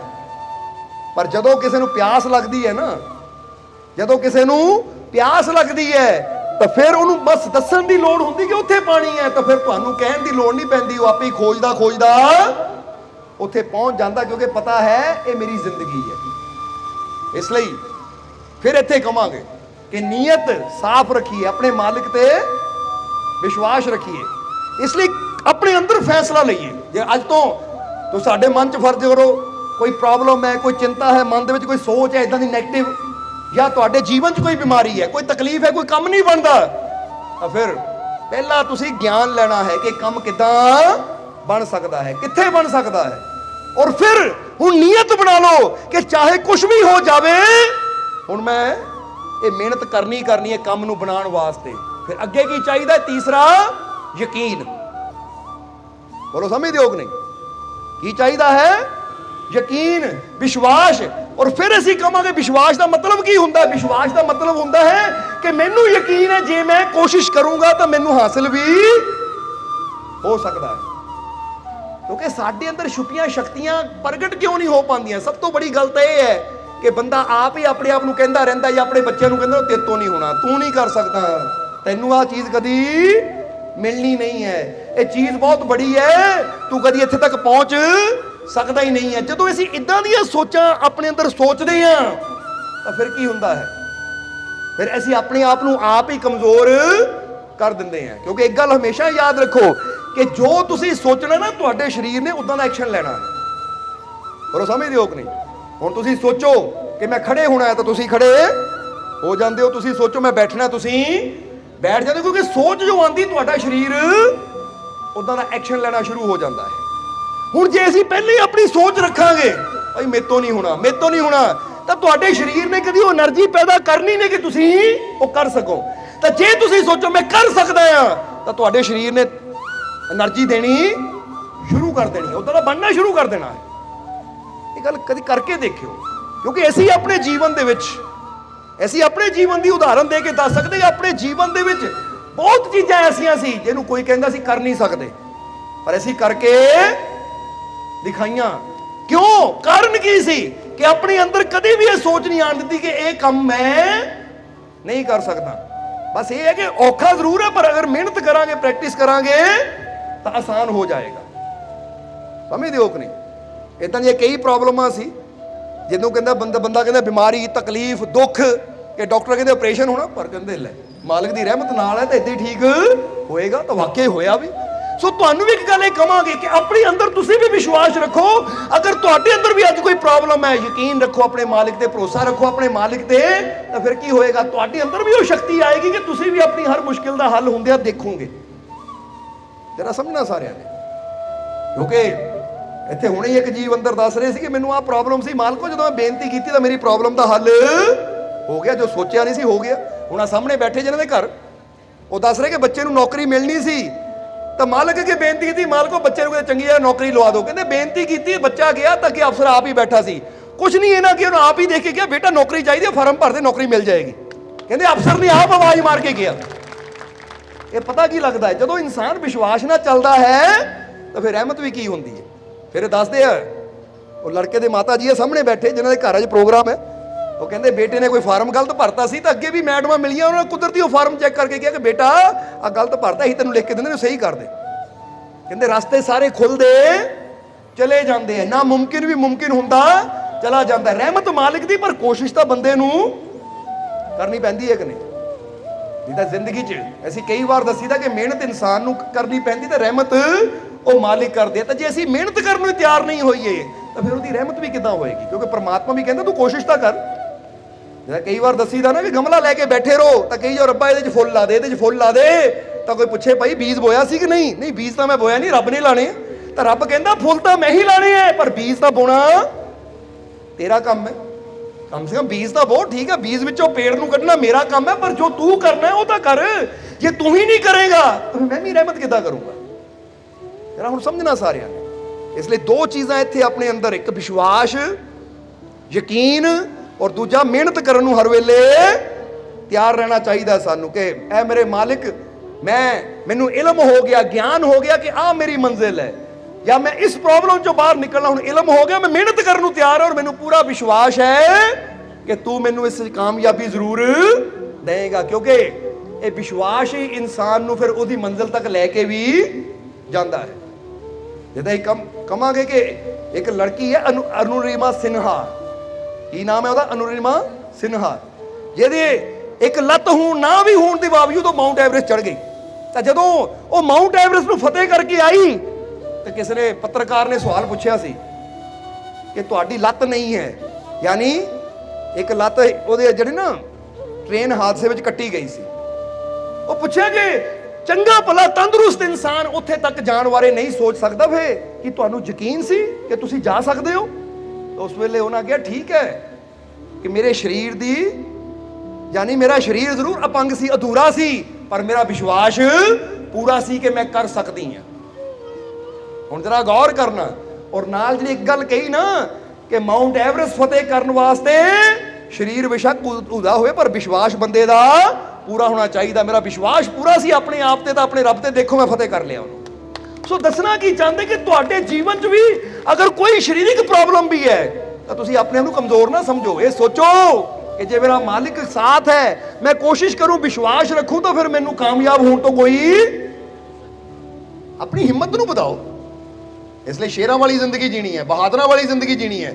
ਮਹਿਸੂਸ ਕਰੋ ਤੁਸੀਂ ਸਭ ਕੁਝ ਕਰ ਸਕਦੇ ਹੋ। ਆਪਣੇ ਆਪ 'ਚ ਕੌਨਫੀਡੈਂਸ ਪੈਦਾ ਕਰੋ, ਵਿਸ਼ਵਾਸ ਪੈਦਾ ਕਰੋ ਕਿ ਮੇਰਾ ਮਾਲਿਕ ਮੇਰੇ ਵਾਸਤੇ ਕੁਝ ਵੀ ਅਸੰਭਵ। ਉਹ ਠੀਕ ਹੈ, ਮੁਸ਼ਕਿਲਾਂ ਆਣਗੀਆਂ, ਪਰ ਡਰਨਾ ਕਿਉਂ ਹੈ? ਅਸੀਂ ਡਰ ਕੇ ਨਹੀਂ ਰੁਕਣਾ, ਹਰ ਮੁਸ਼ਕਿਲ ਦਾ ਸਾਹਮਣਾ ਕਰਕੇ ਜਿੱਤਣ ਦੀ ਕੋਸ਼ਿਸ਼ ਕਰਨੀ ਹੈ ਅਸੀਂ। ਬੋਲੋ ਸਮਝਦੇ ਹੋ ਕਿ ਨਹੀਂ? ਇੱਕ ਲਾਈਨ ਯਾਦ ਹੈ ਕਿ ਨਹੀਂ ਤੁਹਾਨੂੰ? ਅਭਿਮਨਿਊ ਨੇ ਕਹੀ ਸੀ। ਅਭਿਮਨਿਊ ਕਹਿੰਦੇ ਕਿ ਹਿੰਮਤ ਹਾਰ ਕੇ ਨਾ ਮਰੋ, ਬਲਕਿ ਹਿੰਮਤ ਨਾਲ ਮਰੋ। ਬੋਲੋ ਸਮਝਦੇ ਹੋ ਕਿ ਨਹੀਂ? ਜੇ ਮਰਨਾ ਵੀ ਹੈ ਤਾਂ ਕਹਿੰਦੇ ਡਰ ਕੇ ਨਹੀਂ, ਹਿੰਮਤ ਨਾਲ ਮਰੀਏ, ਲੜ ਕੇ ਮਰੀਏ। ਤਾਂ ਜੇ ਹਿੰਮਤ ਹਾਰ ਕੇ ਬਹਿ ਗਏ ਫਿਰ ਤਾਂ ਜੀਂਦੇ ਜੀ ਮਰਨ ਦੇ ਬਰਾਬਰ ਹੀ ਹੈ। ਇਸ ਲਈ ਬੜੀ ਪਿਆਰੀ ਗੱਲ ਹੈ ਕਿ ਸਾਡੇ ਜੀਵਨ 'ਚ ਵੀ ਅਗਰ ਕੋਈ ਮੁਸ਼ਕਿਲ ਹੈ ਤਾਂ ਅਸੀਂ ਕਹਾਂਗੇ ਤੁਹਾਨੂੰ ਫਿਰ ਨਿਰਾਸ਼ ਨਾ ਹੋਵੋ, ਹਿੰਮਤ ਨਾ ਹਾਰੋ, ਆਪਣੇ ਅੰਦਰ ਵਿਸ਼ਵਾਸ ਪੈਦਾ ਕਰੋ। ਇਸ ਲਈ ਚੌਥੀ ਚੀਜ਼ ਕਿਹੜੀ ਆਂਦੀ ਹੈ? ਹਿੰਮਤ, ਸਾਹਸ, ਕਿ ਹਰ ਮੁਸ਼ਕਿਲ ਦਾ ਸਾਹਮਣਾ ਕਰਨ ਲਈ ਅਸੀਂ ਤਿਆਰ ਹੈ। ਕਿਉਂਕਿ ਕੋਈ ਵੀ ਮੰਜ਼ਿਲ ਆਸਾਨੀ ਨਾਲ ਨਹੀਂ ਮਿਲਦੀ, ਜਿੱਡੀ ਵੱਡੀ ਮੰਜ਼ਿਲ ਹੋਵੇ ਵਾਸਤੇ ਸੰਘਰਸ਼ ਵੀ ਉਨਾ ਹੀ ਕਰਨਾ ਪੈਂਦਾ ਹੈ। ਇਸ ਲਈ ਜੇ ਤੁਸੀਂ ਸੰਘਰਸ਼ ਕਰਨ ਨੂੰ ਤਿਆਰ ਹੋ, ਤੁਹਾਡੇ ਅੰਦਰ ਹਿੰਮਤ ਹੈ, ਵਿਸ਼ਵਾਸ ਹੈ, ਤੁਹਾਡੀ ਨੀਅਤ ਹੈ ਕਿ ਮੈਂ ਕਰਨਾ ਹੈ, ਕੋਈ ਬਹਾਨਾ ਨਹੀਂ।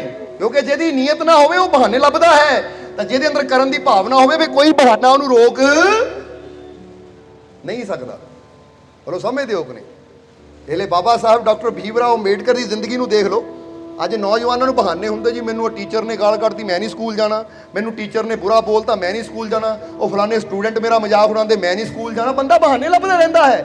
ਤਾਂ ਉਹਨਾਂ ਨੂੰ ਕਿੰਨੀਆਂ ਤਕਲੀਫਾਂ ਦਾ ਸਾਹਮਣਾ ਕਰਨਾ ਪਿਆ। ਟੀਚਰ ਵੀ ਉਹਨਾਂ ਨੂੰ ਪਰੇਸ਼ਾਨ ਕਰਦੇ ਸੀ, ਕਲਾਸ ਦੇ ਅੰਦਰ ਨਹੀਂ ਬੈਠਣ ਦਿੰਦੇ ਸੀ, ਸਟੂਡੈਂਟ ਤੱਕ ਉਹਨਾਂ ਦਾ ਅਪਮਾਨ ਕਰਦੇ ਸੀ, ਇੱਥੇ ਤੱਕ ਕਿ ਪਾਣੀ ਤੱਕ ਨਹੀਂ ਉਹ ਆਪ ਪੀ ਸਕਦੇ ਸੀ, ਉਹ ਵੀ ਚਪੜਾਸੀ ਦਾ ਇੰਤਜ਼ਾਰ ਕਰਨਾ ਪੈਂਦਾ ਸੀ। ਪਰ ਫਿਰ ਵੀ ਉਹਨਾਂ ਅੰਦਰ ਚਾਹਤ ਸੀ, ਕਿਉਂਕਿ ਪਤਾ ਸੀ ਜਦੋਂ ਕਹਿੰਦੇ ਪਹਿਲੀ ਵਾਰ ਇਦਾਂ ਹੋਇਆ ਤਾਂ ਆਪਣੇ ਬਾਪ ਨੂੰ ਜਾ ਕੇ ਦੱਸਿਆ ਤਾਂ ਪਿਤਾ ਨੇ ਕੋਈ ਗੱਲ ਕਹੀ, ਬੇਟਾ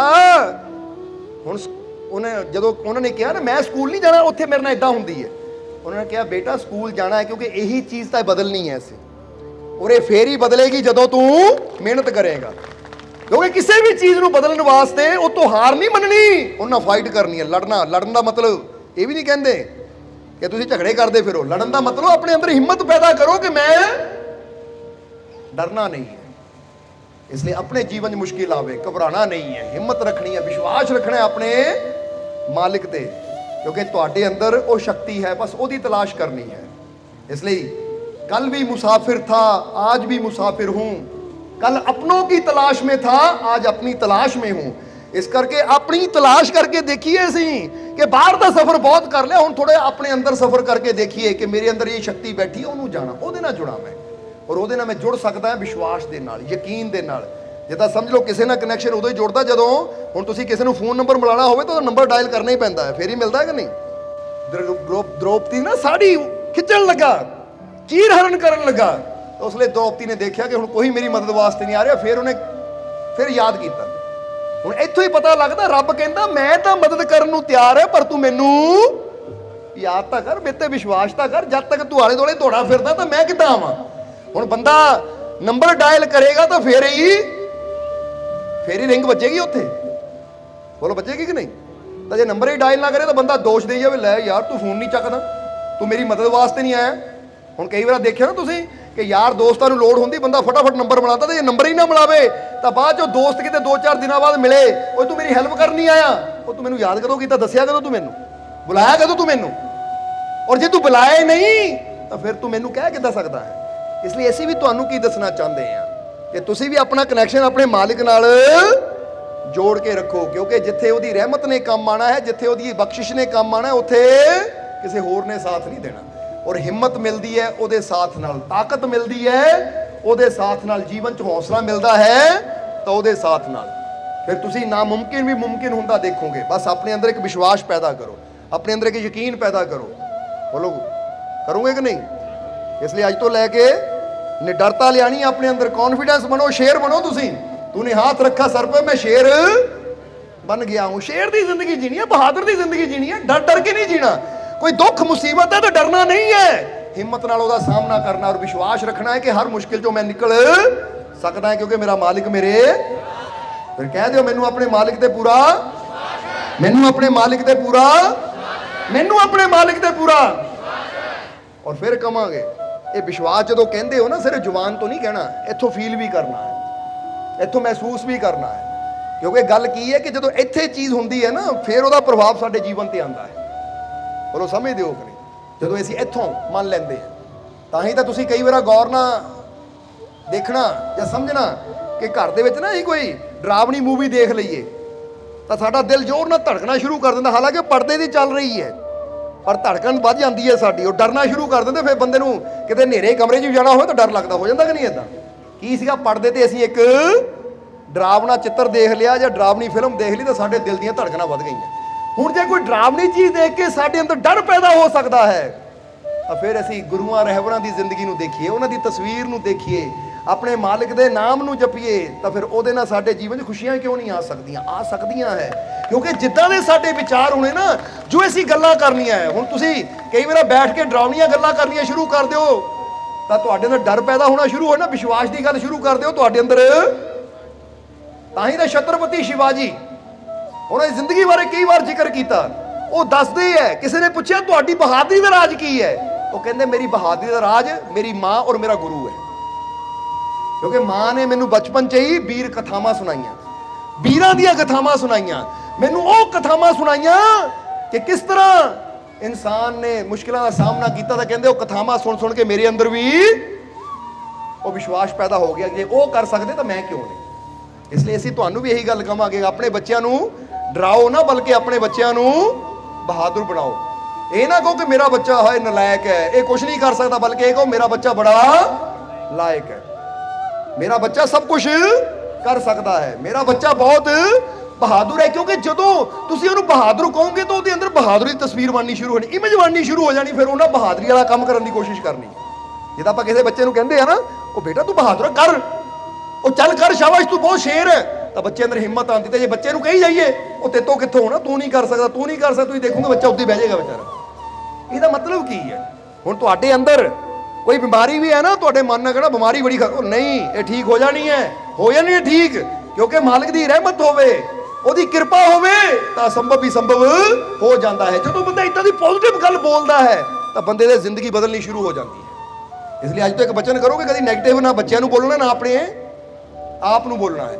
ਔਰ ਜਿਹੜੀ ਚੀਜ਼ ਅਸੀਂ ਜ਼ਿੰਦਗੀ 'ਚ ਨਹੀਂ ਚਾਹੁੰਦੇ, ਕਦੀ ਉਹਦੀ ਗੱਲ ਵੀ ਨਹੀਂ ਕਰਨੀ ਨਾ। ਖੁਸ਼ੀ ਚਾਹੁੰਦੇ ਆ ਨਾ, 1 2 3 ਏਦਾਂ ਖੁਸ਼ ਰਿਹਾ ਕਰੋ।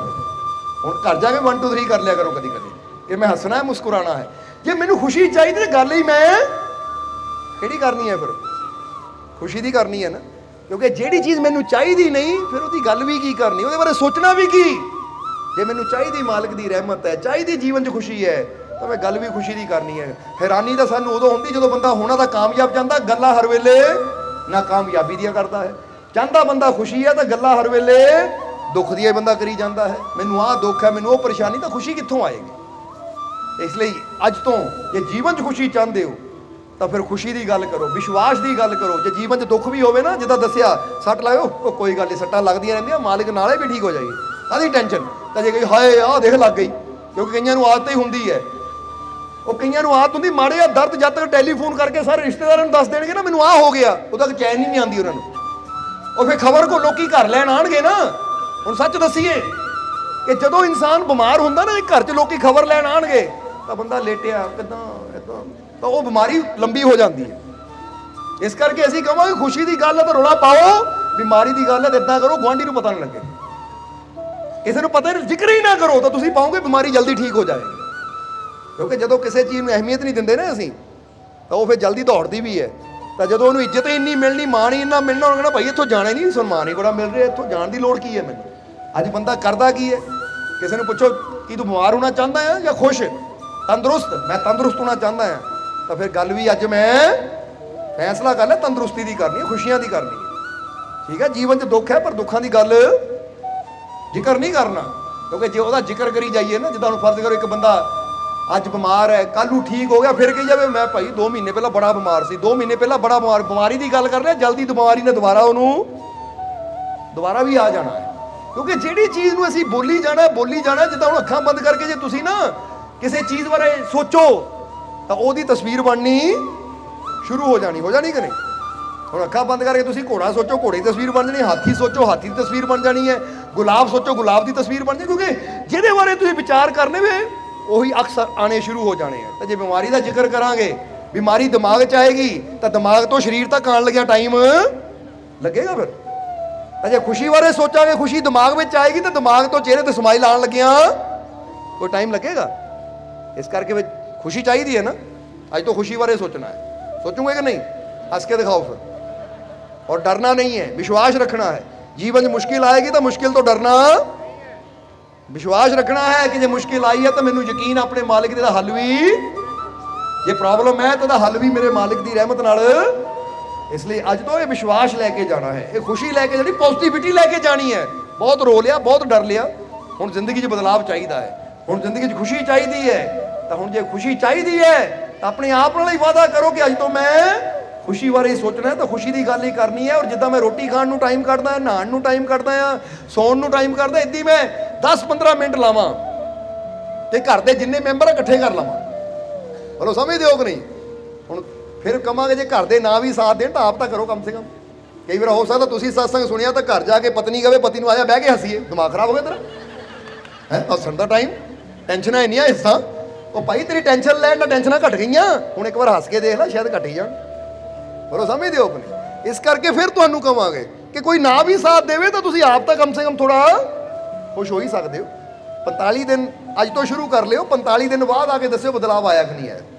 ਫਿਰ ਅਸੀਂ ਕਹਾਂਗੇ ਇੱਕ ਵਾਰ ਬਲੱਡ ਟੈਸਟ ਕਰਾ ਲਈਓ, ਬਲੱਡ ਵਿੱਚ ਕੋਈ ਬਿਮਾਰੀਆਂ ਆਉਂਦੀਆਂ ਨਾ ਫਿਰ ਦੇਖ ਲਿਓ ਕਿ ਉਹ ਬਿਮਾਰੀਆਂ ਦਾ, ਜਿੱਦਾਂ ਬੰਦਾ ਕਹਿੰਦਾ ਸ਼ੂਗਰ ਕਿੰਨੀ ਹੈ, ਫਲਾਨਾ ਕਿੰਨਾ ਹੈ, ਤਾਂ ਜੇ 45 ਦਿਨ 15-20 ਮਿੰਟ ਹੀ ਖੁੱਲ ਕੇ ਹੱਸੀਏ। ਔਰ ਹੱਸਣ ਦਾ ਮਤਲਬ ਇਦਾਂ ਆ ਵੀ ਖੁੱਲ ਕੇ ਹੱਸਣਾ ਹੈ, ਇਹ ਨਹੀਂ ਕਿ ਹੀ ਕਰੀ ਜਾਣੀ ਮਾੜੀ ਮਾੜੀ ਨਾ। ਮੈਂ ਤਾਂ ਹੱਸਿਆ ਸੀ, ਪਰ ਹੱਸਿਆ ਕਿਦੋਂ? ਸੱਚਾ ਹੱਸਿਆ ਸੀ ਨਾ, ਦਿਖਾਵਾ ਜਿਹਾ ਕੀਤਾ ਸੀ, ਉਹਦੇ ਹੀ ਕਰਕੇ ਆ ਗਏ। ਇਦਾਂ ਨਹੀਂ, ਹੱਸਣ ਦਾ ਮਤਲਬ ਜਦੋਂ ਹੱਸੀਏ ਪੇਟ ਨੂੰ ਵਾਈਬ੍ਰੇਸ਼ਨ ਹੋਵੇ, ਜਿੱਦਾਂ ਬੰਦਾ ਕਈ ਵਾਰ ਕਹਿੰਦਾ ਨਾ ਉਹ ਹੱਸ ਕੇ ਪੇਟ ਦੁਖਣ ਲੱਗ ਪਿਆ। ਔਰ ਫਿਰ ਕਹਾਂਗੇ ਤੁਸੀਂ ਕਹਿੰਦੇ ਹਾਸਾ ਆਣਾ ਕਿੱਦਾਂ ਆ? ਇਹ ਕਹਿੰਦੇ ਤੁਸੀਂ ਸ਼ੀਸ਼ੇ ਮੂਹਰੇ ਖੜ ਕੇ ਨਕਲੀ ਹੱਸੋ, ਉਹ ਅਸਲੀ ਹਾਸਾ ਆਪਣੇ ਆਪ ਹੀ ਸ਼ੁਰੂ ਹੋ ਜਾਣਾ। ਇਹ ਸੱਚਾਈ ਹੈ, ਇਹ ਸੱਚਾਈ ਹੈ। ਹੁਣ ਕਿਹਾ ਜਾਂਦਾ ਹੈ, ਜਰਾ ਹੁਣ ਗੌਰ ਕਰਨਾ, ਇਦਾਂ ਦੀ ਕਈ ਚੀਜ਼ਾਂ ਸਮਝਾਉਣ ਵਾਲੀਆਂ ਹੈ ਕਿ ਇੱਕ ਬੰਦੇ ਨੇ ਨਾ ਐਕਟਿੰਗ ਕੀਤੀ ਸੀ ਹਕਲਾਣ ਦੀ। ਜਰਾ ਗੌਰ ਕਰਨਾ, ਸ਼ਾਹਰੁਖ ਖਾਨ ਦੀ ਗੱਲ ਹੀ ਕਰ ਰਹੇ ਹੈ ਕਿ ਇੱਕ ਨਾ ਫਿਲਮ ਸੀ, ਤਾਂ ਬਾਅਦ ਚੋਂ ਸ਼ਾਹਰੁਖ ਖਾਨ ਦਾ ਆਇਆ ਕਿ ਉਹਦੀ ਐਕਟਿੰਗ ਕਰਦੇ ਕਰ ਮੈਨੂੰ ਥੋੜਾ ਉਹ ਕਰਨ ਦੀ ਆਦਤ ਪੈ ਗਈ ਸੀ। ਪਰ ਫਿਰ ਠੀਕ, ਬੜੀ ਮੁਸ਼ਕਿਲ ਠੀਕ ਕੀਤਾ, ਪ੍ਰੈਕਟਿਸ ਕੀਤੀ ਮੈਂ, ਕਿਉਂਕਿ ਆਦਤ ਬਣ ਜਾਂਦੀ ਹੈ ਬੰਦੇ ਨੂੰ। ਪਤਾ ਨਹੀਂ ਕਿਹੜੀ ਕੀ ਫਿਲਮ ਦਾ ਨਾਮ ਸੀ, ਹੁਣ ਉਹ ਯਾਦ ਨਹੀਂ ਸਾਨੂੰ। ਉਹ 'ਚ ਕੋਈ ਕਰਕੇ ਇਦਾਂ ਬੋਲਦਾ ਹੁੰਦਾ ਨਾ, ਨਾਮ ਕੋਈ ਲੈਂਦਾ ਹੁੰਦਾ। ਉਹ ਕਹਿੰਦੇ ਕਿ ਮੈਨੂੰ ਨਾ, ਕਿਉਂਕਿ ਪੜ੍ਹਿਆ, ਉਹ ਕਹਿੰਦੇ ਇਹ ਕਰਨ ਦੇ ਨਾਲ ਨਾ ਮੈਨੂੰ ਥੋੜੀ ਉਹ ਫਿਰ ਹੋ ਗਿਆ। ਪਰ ਫਿਰ ਮੈਂ ਬਾਅਦ ਚੋਂ ਪ੍ਰੈਕਟਿਸ, ਜਦੋਂ ਬੰਦਾ ਕਿਸੇ ਚੀਜ਼ ਦੀ ਉਹ ਕਰ ਲੈਂਦਾ ਨਾ, ਬਣਾ ਲੈਂਦਾ ਰੋਜ਼, ਫਿਰ ਬੰਦੇ ਦੀ, ਜਿੱਦਾਂ ਹੁਣ ਫਰਜ਼ ਕਰੋ ਤੁਸੀਂ ਰੋਜ਼ ਸੋਚੋ ਕਿ ਮੈਂ ਲੰਗੜਾ ਕੇ ਤੁਰਨਾ ਹੈ, 15-20 ਦਿਨ ਤੁਸੀਂ ਲੰਗੜਾ ਕੇ ਤੁਰ ਲਿਆ ਤਾਂ ਸੱਚਮੁੱਚ ਤੁਸੀਂ 15-20 ਦਿਨਾਂ ਬਾਅਦ ਲੰਗੜਾ ਨਹੀਂ ਲੱਪਣਾ, ਕਿਉਂਕਿ ਆਦਤ ਬਣ ਜਾਂਦੀ ਹੈ। ਹੁਣ ਬੰਦਾ ਕਹਿੰਦਾ ਮੈਨੂੰ ਸਿਗਰਟ ਪੀਣ ਦੀ ਆਦਤ ਪੈ ਗਈ, ਤਾਂ ਕਿੱਦਾਂ ਪੈ ਗਈ? ਕੋਈ ਜੰਮਦਾ ਥੋੜੀ ਸਿੱਖ ਕੇ ਆਇਆ ਸੀ। ਪਹਿਲੇ ਦਿਨ 1 ਘੁੱਟ ਪੀਤਾ, ਦੂਜੇ ਦਿਨ 2 ਘੁੱਟ ਪੀਤੇ, ਫਿਰ ਅੱਧੀ ਪੀਤੀ, ਫਿਰ ਪੂਰੀ ਪੀਤੀ, ਫਿਰ ਰੋਜ਼ ਕਰਦਿਆਂ ਕਰਦਿਆਂ ਆਦਤ ਬਣ ਗਈ, ਆਦਤ ਨਹੀਂ ਛੁੱਟਦੀ। ਹੁਣ ਅਸੀਂ ਕਹਿੰਦੇ ਬੁਰੀਆਂ ਆਦਤਾਂ ਬਣਾਈਆਂ ਜਾ ਸਕਦੀਆਂ, ਚੰਗੀਆਂ ਆਦਤਾਂ ਵੀ। ਜੇ ਗਾਲੀ ਕੱਢਣ ਦੀ ਆਦਤ ਪੈ ਸਕਦੀ ਹੈ ਤਾਂ ਪ੍ਰਭੂ ਦਾ ਸਿਮਰਨ ਕਰਨ ਦੀ ਆਦਤ ਵੀ ਪੈ ਸਕਦੀ ਹੈ। ਜੇ ਬੁਰਾ ਬੋਲਣ ਦੀ ਆਦਤ ਪੈ ਸਕਦੀ ਹੈ ਤਾਂ ਫਿਰ ਚੰਗਾ ਬੋਲਣ ਦੀ ਆਦਤ ਵੀ ਪੈ ਸਕਦੀ। ਜੇ ਰੋਣ ਦੀ ਆਦਤ, ਚਿੰਤਾ ਕਰਨ ਦੀ ਆਦਤ ਪੈ ਸਕਦੀ ਹੈ ਤਾਂ ਹੱਸਣ ਦੀ ਆਦਤ ਵੀ। ਇਸ ਲਈ ਹੱਸੋ, ਮੁਸਕਰਾਓ, ਖੁਸ਼ ਰਹੋ। ਅੱਜ ਤੋਂ ਆਦਤ ਬਣਾਉਣੀ ਆਪਣੀ ਹੈ। ਪਹਿਲਾਂ ਨਕਲੀ ਹਾਸਾ ਵੀ ਹੱਸੋ, ਕੋਈ ਗੱਲ ਨਹੀਂ, ਇਹ ਨਕਲੀ ਨੇ ਆਪੇ ਹੀ ਅਸਲੀ ਬਣ ਜਾਣਾ ਹੈ। ਚਲੋ ਇੱਥੇ ਤੁਹਾਨੂੰ ਕਹਾਂਗੇ ਕਿ ਐਗਜ਼ਾਮਪਲ ਹੀ ਲੈ ਲਈਏ। ਚਲੋ ਨਕਲੀ ਹਾਸਾ ਹੱਸੋ, ਨਕਲੀ ਹੱਸੋ, ਨਕਲੀ ਹੱਸੋ, ਨਕਲੀ ਹੱਸਦੇ ਕਿਉਂ ਨਹੀਂ? ਨਕਲੀ ਵਿੱਚ ਉਹਦੀ ਐਕਟਿੰਗ ਕਰੋ, ਹੱਸਣ ਦੀ ਐਕਟਿੰਗ ਕਰੋ, ਐਕਟਿੰਗ। ਹੁਣ ਤੁਹਾਨੂੰ ਪਤਾ ਹੀ ਨਹੀਂ ਲੱਗੇਗਾ ਐਕਟਿੰਗ ਕਰਦਿਆਂ ਕਰਦਿਆਂ ਕਦੋਂ ਸੱਚਮੁੱਚ ਹੱਸ ਪਏ ਅਸੀਂ, ਹਸਲੀ ਹੋ ਗਿਆ, ਕਿਉਂਕਿ ਇਹੀ ਤਾਂ ਅੰਦਰ ਖੁਸ਼ੀ ਦੀ ਗੱਲ ਹੈ। ਬੋਲੋ ਸਮਝਦੇ ਹੋ ਕਿ ਨਹੀਂ? ਜਦੋਂ ਤੁਸੀਂ ਖੁਸ਼ੀ ਦੀ ਐਕਟਿੰਗ ਵੀ ਕਰਦੇ ਹੋ ਨਾ, ਤਾਂ ਤੁਹਾਡਾ ਇਹ ਨਾ ਜਿਹੜਾ ਸਬਕੌਂਸ਼ੀਅਸ ਮਾਈਂਡ ਹੈ, ਅਵਚੇਤਨ ਮਨ ਹੈ, ਕਹਿੰਦੇ ਉਹ ਜਦੋਂ ਤੁਸੀਂ ਐਕਟਿੰਗ ਕਰਦੇ ਹੋ ਨਾ ਤਾਂ ਉਹ ਸਮਝਦਾ ਸੱਚੀ ਖੁਸ਼ ਹੈ। ਉਹ ਅੰਦਰੋਂ ਖੁਸ਼ੀ ਦੇ ਹਾਰਮੋਨਸ ਰਿਲੀਜ਼ ਕਰਨੇ ਸ਼ੁਰੂ ਕਰ ਦਿੰਦਾ ਹੈ, ਫਿਰ ਅੰਦਰ ਖੁਸ਼ੀ ਦੇ ਕੈਮੀਕਲ ਪੈਦਾ ਹੋਣੇ ਸ਼ੁਰੂ ਹੋ ਜਾਂਦੇ ਨੇ, ਬੰਦਾ ਉੱਦਾਂ ਹੀ ਖੁਸ਼ ਰਹਿਣਾ ਸ਼ੁਰੂ ਕਰ ਦਿੰਦਾ ਹੈ। ਇਸ ਲਈ ਔਰ ਖੁਸ਼ ਰਹਿਣ ਦੇ ਨਾਲ ਤੁਹਾਡੀਆਂ ਬਿਮਾਰੀਆਂ ਵੀ ਜਾਣਗੀਆਂ, ਤੁਹਾਡੀਆਂ ਟੈਨਸ਼ਨਾਂ ਵੀ ਜਾਣਗੀਆਂ, ਔਰ ਤੁਸੀਂ ਦੇਖੋਗੇ ਖੁਸ਼ ਰਹਿਣ ਵਾਲੇ ਇਨਸਾਨ ਦੇ ਜੀਵਨ 'ਚ ਪਿਆਰ ਵੀ ਵੱਧਦਾ ਹੈ। ਖੁਸ਼ ਰਹਿਣ ਵਾਲਾ ਇਨਸਾਨ ਜੀਵਨ 'ਚ ਕਾਮਯਾਬ ਵੀ ਹੁੰਦਾ ਹੈ। ਕਿਉਂਕਿ ਅਸੀਂ ਇੱਥੇ ਕਈ ਵਾਰ ਦੱਸਿਆ, ਇੱਥੇ ਵੀ ਕਹਿਣਾ ਚਾਹਾਂਗੇ ਕਿ ਬੰਦਾ ਸੋਚਦਾ ਮੈਨੂੰ ਕਾਮਯਾਬੀ ਮਿਲੇ ਫਿਰ ਮੈਂ ਖੁਸ਼ ਹੋਊਂਗਾ, ਬਲਕਿ ਇਹ ਉਲਟਾ ਹੈ ਕਿ ਬੰਦਾ ਖੁਸ਼ ਹੋਏਗਾ ਤਾਂ ਕਾਮਯਾਬੀ ਫਿਰ ਮਿਲੇਗੀ। ਬੰਦਾ ਕਹੇ ਪਹਿਲਾਂ ਮੈਂ ਤੰਦਰੁਸਤ ਹੋਵਾਂ ਫਿਰ ਹੱਸੂੰਗਾ, ਗੱਲ ਗਲਤ ਹੈ। ਪਹਿਲਾਂ ਹੱਸੋ, ਖੁਸ਼ ਹੋਵੋ, ਤੰਦਰੁਸਤੀ ਆ ਜਾਏਗੀ। यानी पहला बीज बोवो खुशियां दे, कामयाबी तंदुरुस्ती रूपी फल तो फिर अपने आप ही जीवन च आ जाएंगे। इसलिए अपने मालिक ते विश्वास रखो, सदा खुश रहो, हसो मुस्कुराओ, यकीन रखो, भरोसा रखो। जे मुश्किलां प्रॉब्लमां भी है तो एक शक्ति है जिहड़ी मैनू हर प्रॉब्लम चों कढ सकदी है। मैनू अपने मालिक ते पूरा, इसलिए अज कह दईए कि मैनू अपने मालिक ते पूरा, मैनू अपने मालिक ते पूरा, मैनू अपने मालिक ते पूरा, मेरियां झोलियां खुशियां नाल, मेरियां झोलियां खुशियां नाल, मेरियां झोलियां खुशियां नाल, मेरे सारे दुख दूर, मेरे सारे दुख दूर, मेरे सारे दुख दूर। मेरा मालिक मेरे, मेरा मालिक मेरे, मेरा मालिक मेरे। ये पूरे विश्वास ना किया है तो फिर मालिक हर कदम ते तुहाडे नाल है। तुसीं आप देखोगे अगर विश्वास है तो तुहाडी जिंदगी अज तो ही बदलनी शुरू हो जाएगी। सो यकीन रखो, भरोसा रखो, आने वाला समा तुहाडे सब दे वास्ते खुशियां, कामयाबी, सफलता भरिया होएगा। और हुण यही उस मालिक दे चरनां 'च अरदास बेनती करांगे कि मालिक तुहानूं सब नूं नाम नाल जुड़न दी ताकत देण, तुहानूं सब नूं नाम जपण दी ताकत देण, सेवा सिमरन करन दा, नेक मार्ग ते चलण दा मालिक बल बख्शण। और तुहाडीआं सब दीआं तकलीफां, दुखां, दर्दां, परेशानियां नूं मालिक दूर करन। तुहाडीआं सब दीआं झोलियां मालिक खुशियां नाल भरपूर करन। आने वाला समा तुहाडे सब दे वास्ते तंदुरुस्ती, सफलता, खुशियां भरिया होवे। यही साडी उस मालिक दे चरनां 'च अरदास बेनती है। और हुण अंत विच तुहाडे सब दे अंदर वसदे उस मालिक नूं असीं प्रणाम करदे हां। साडा प्रणाम स्वीकार करो। जय मालकां दी।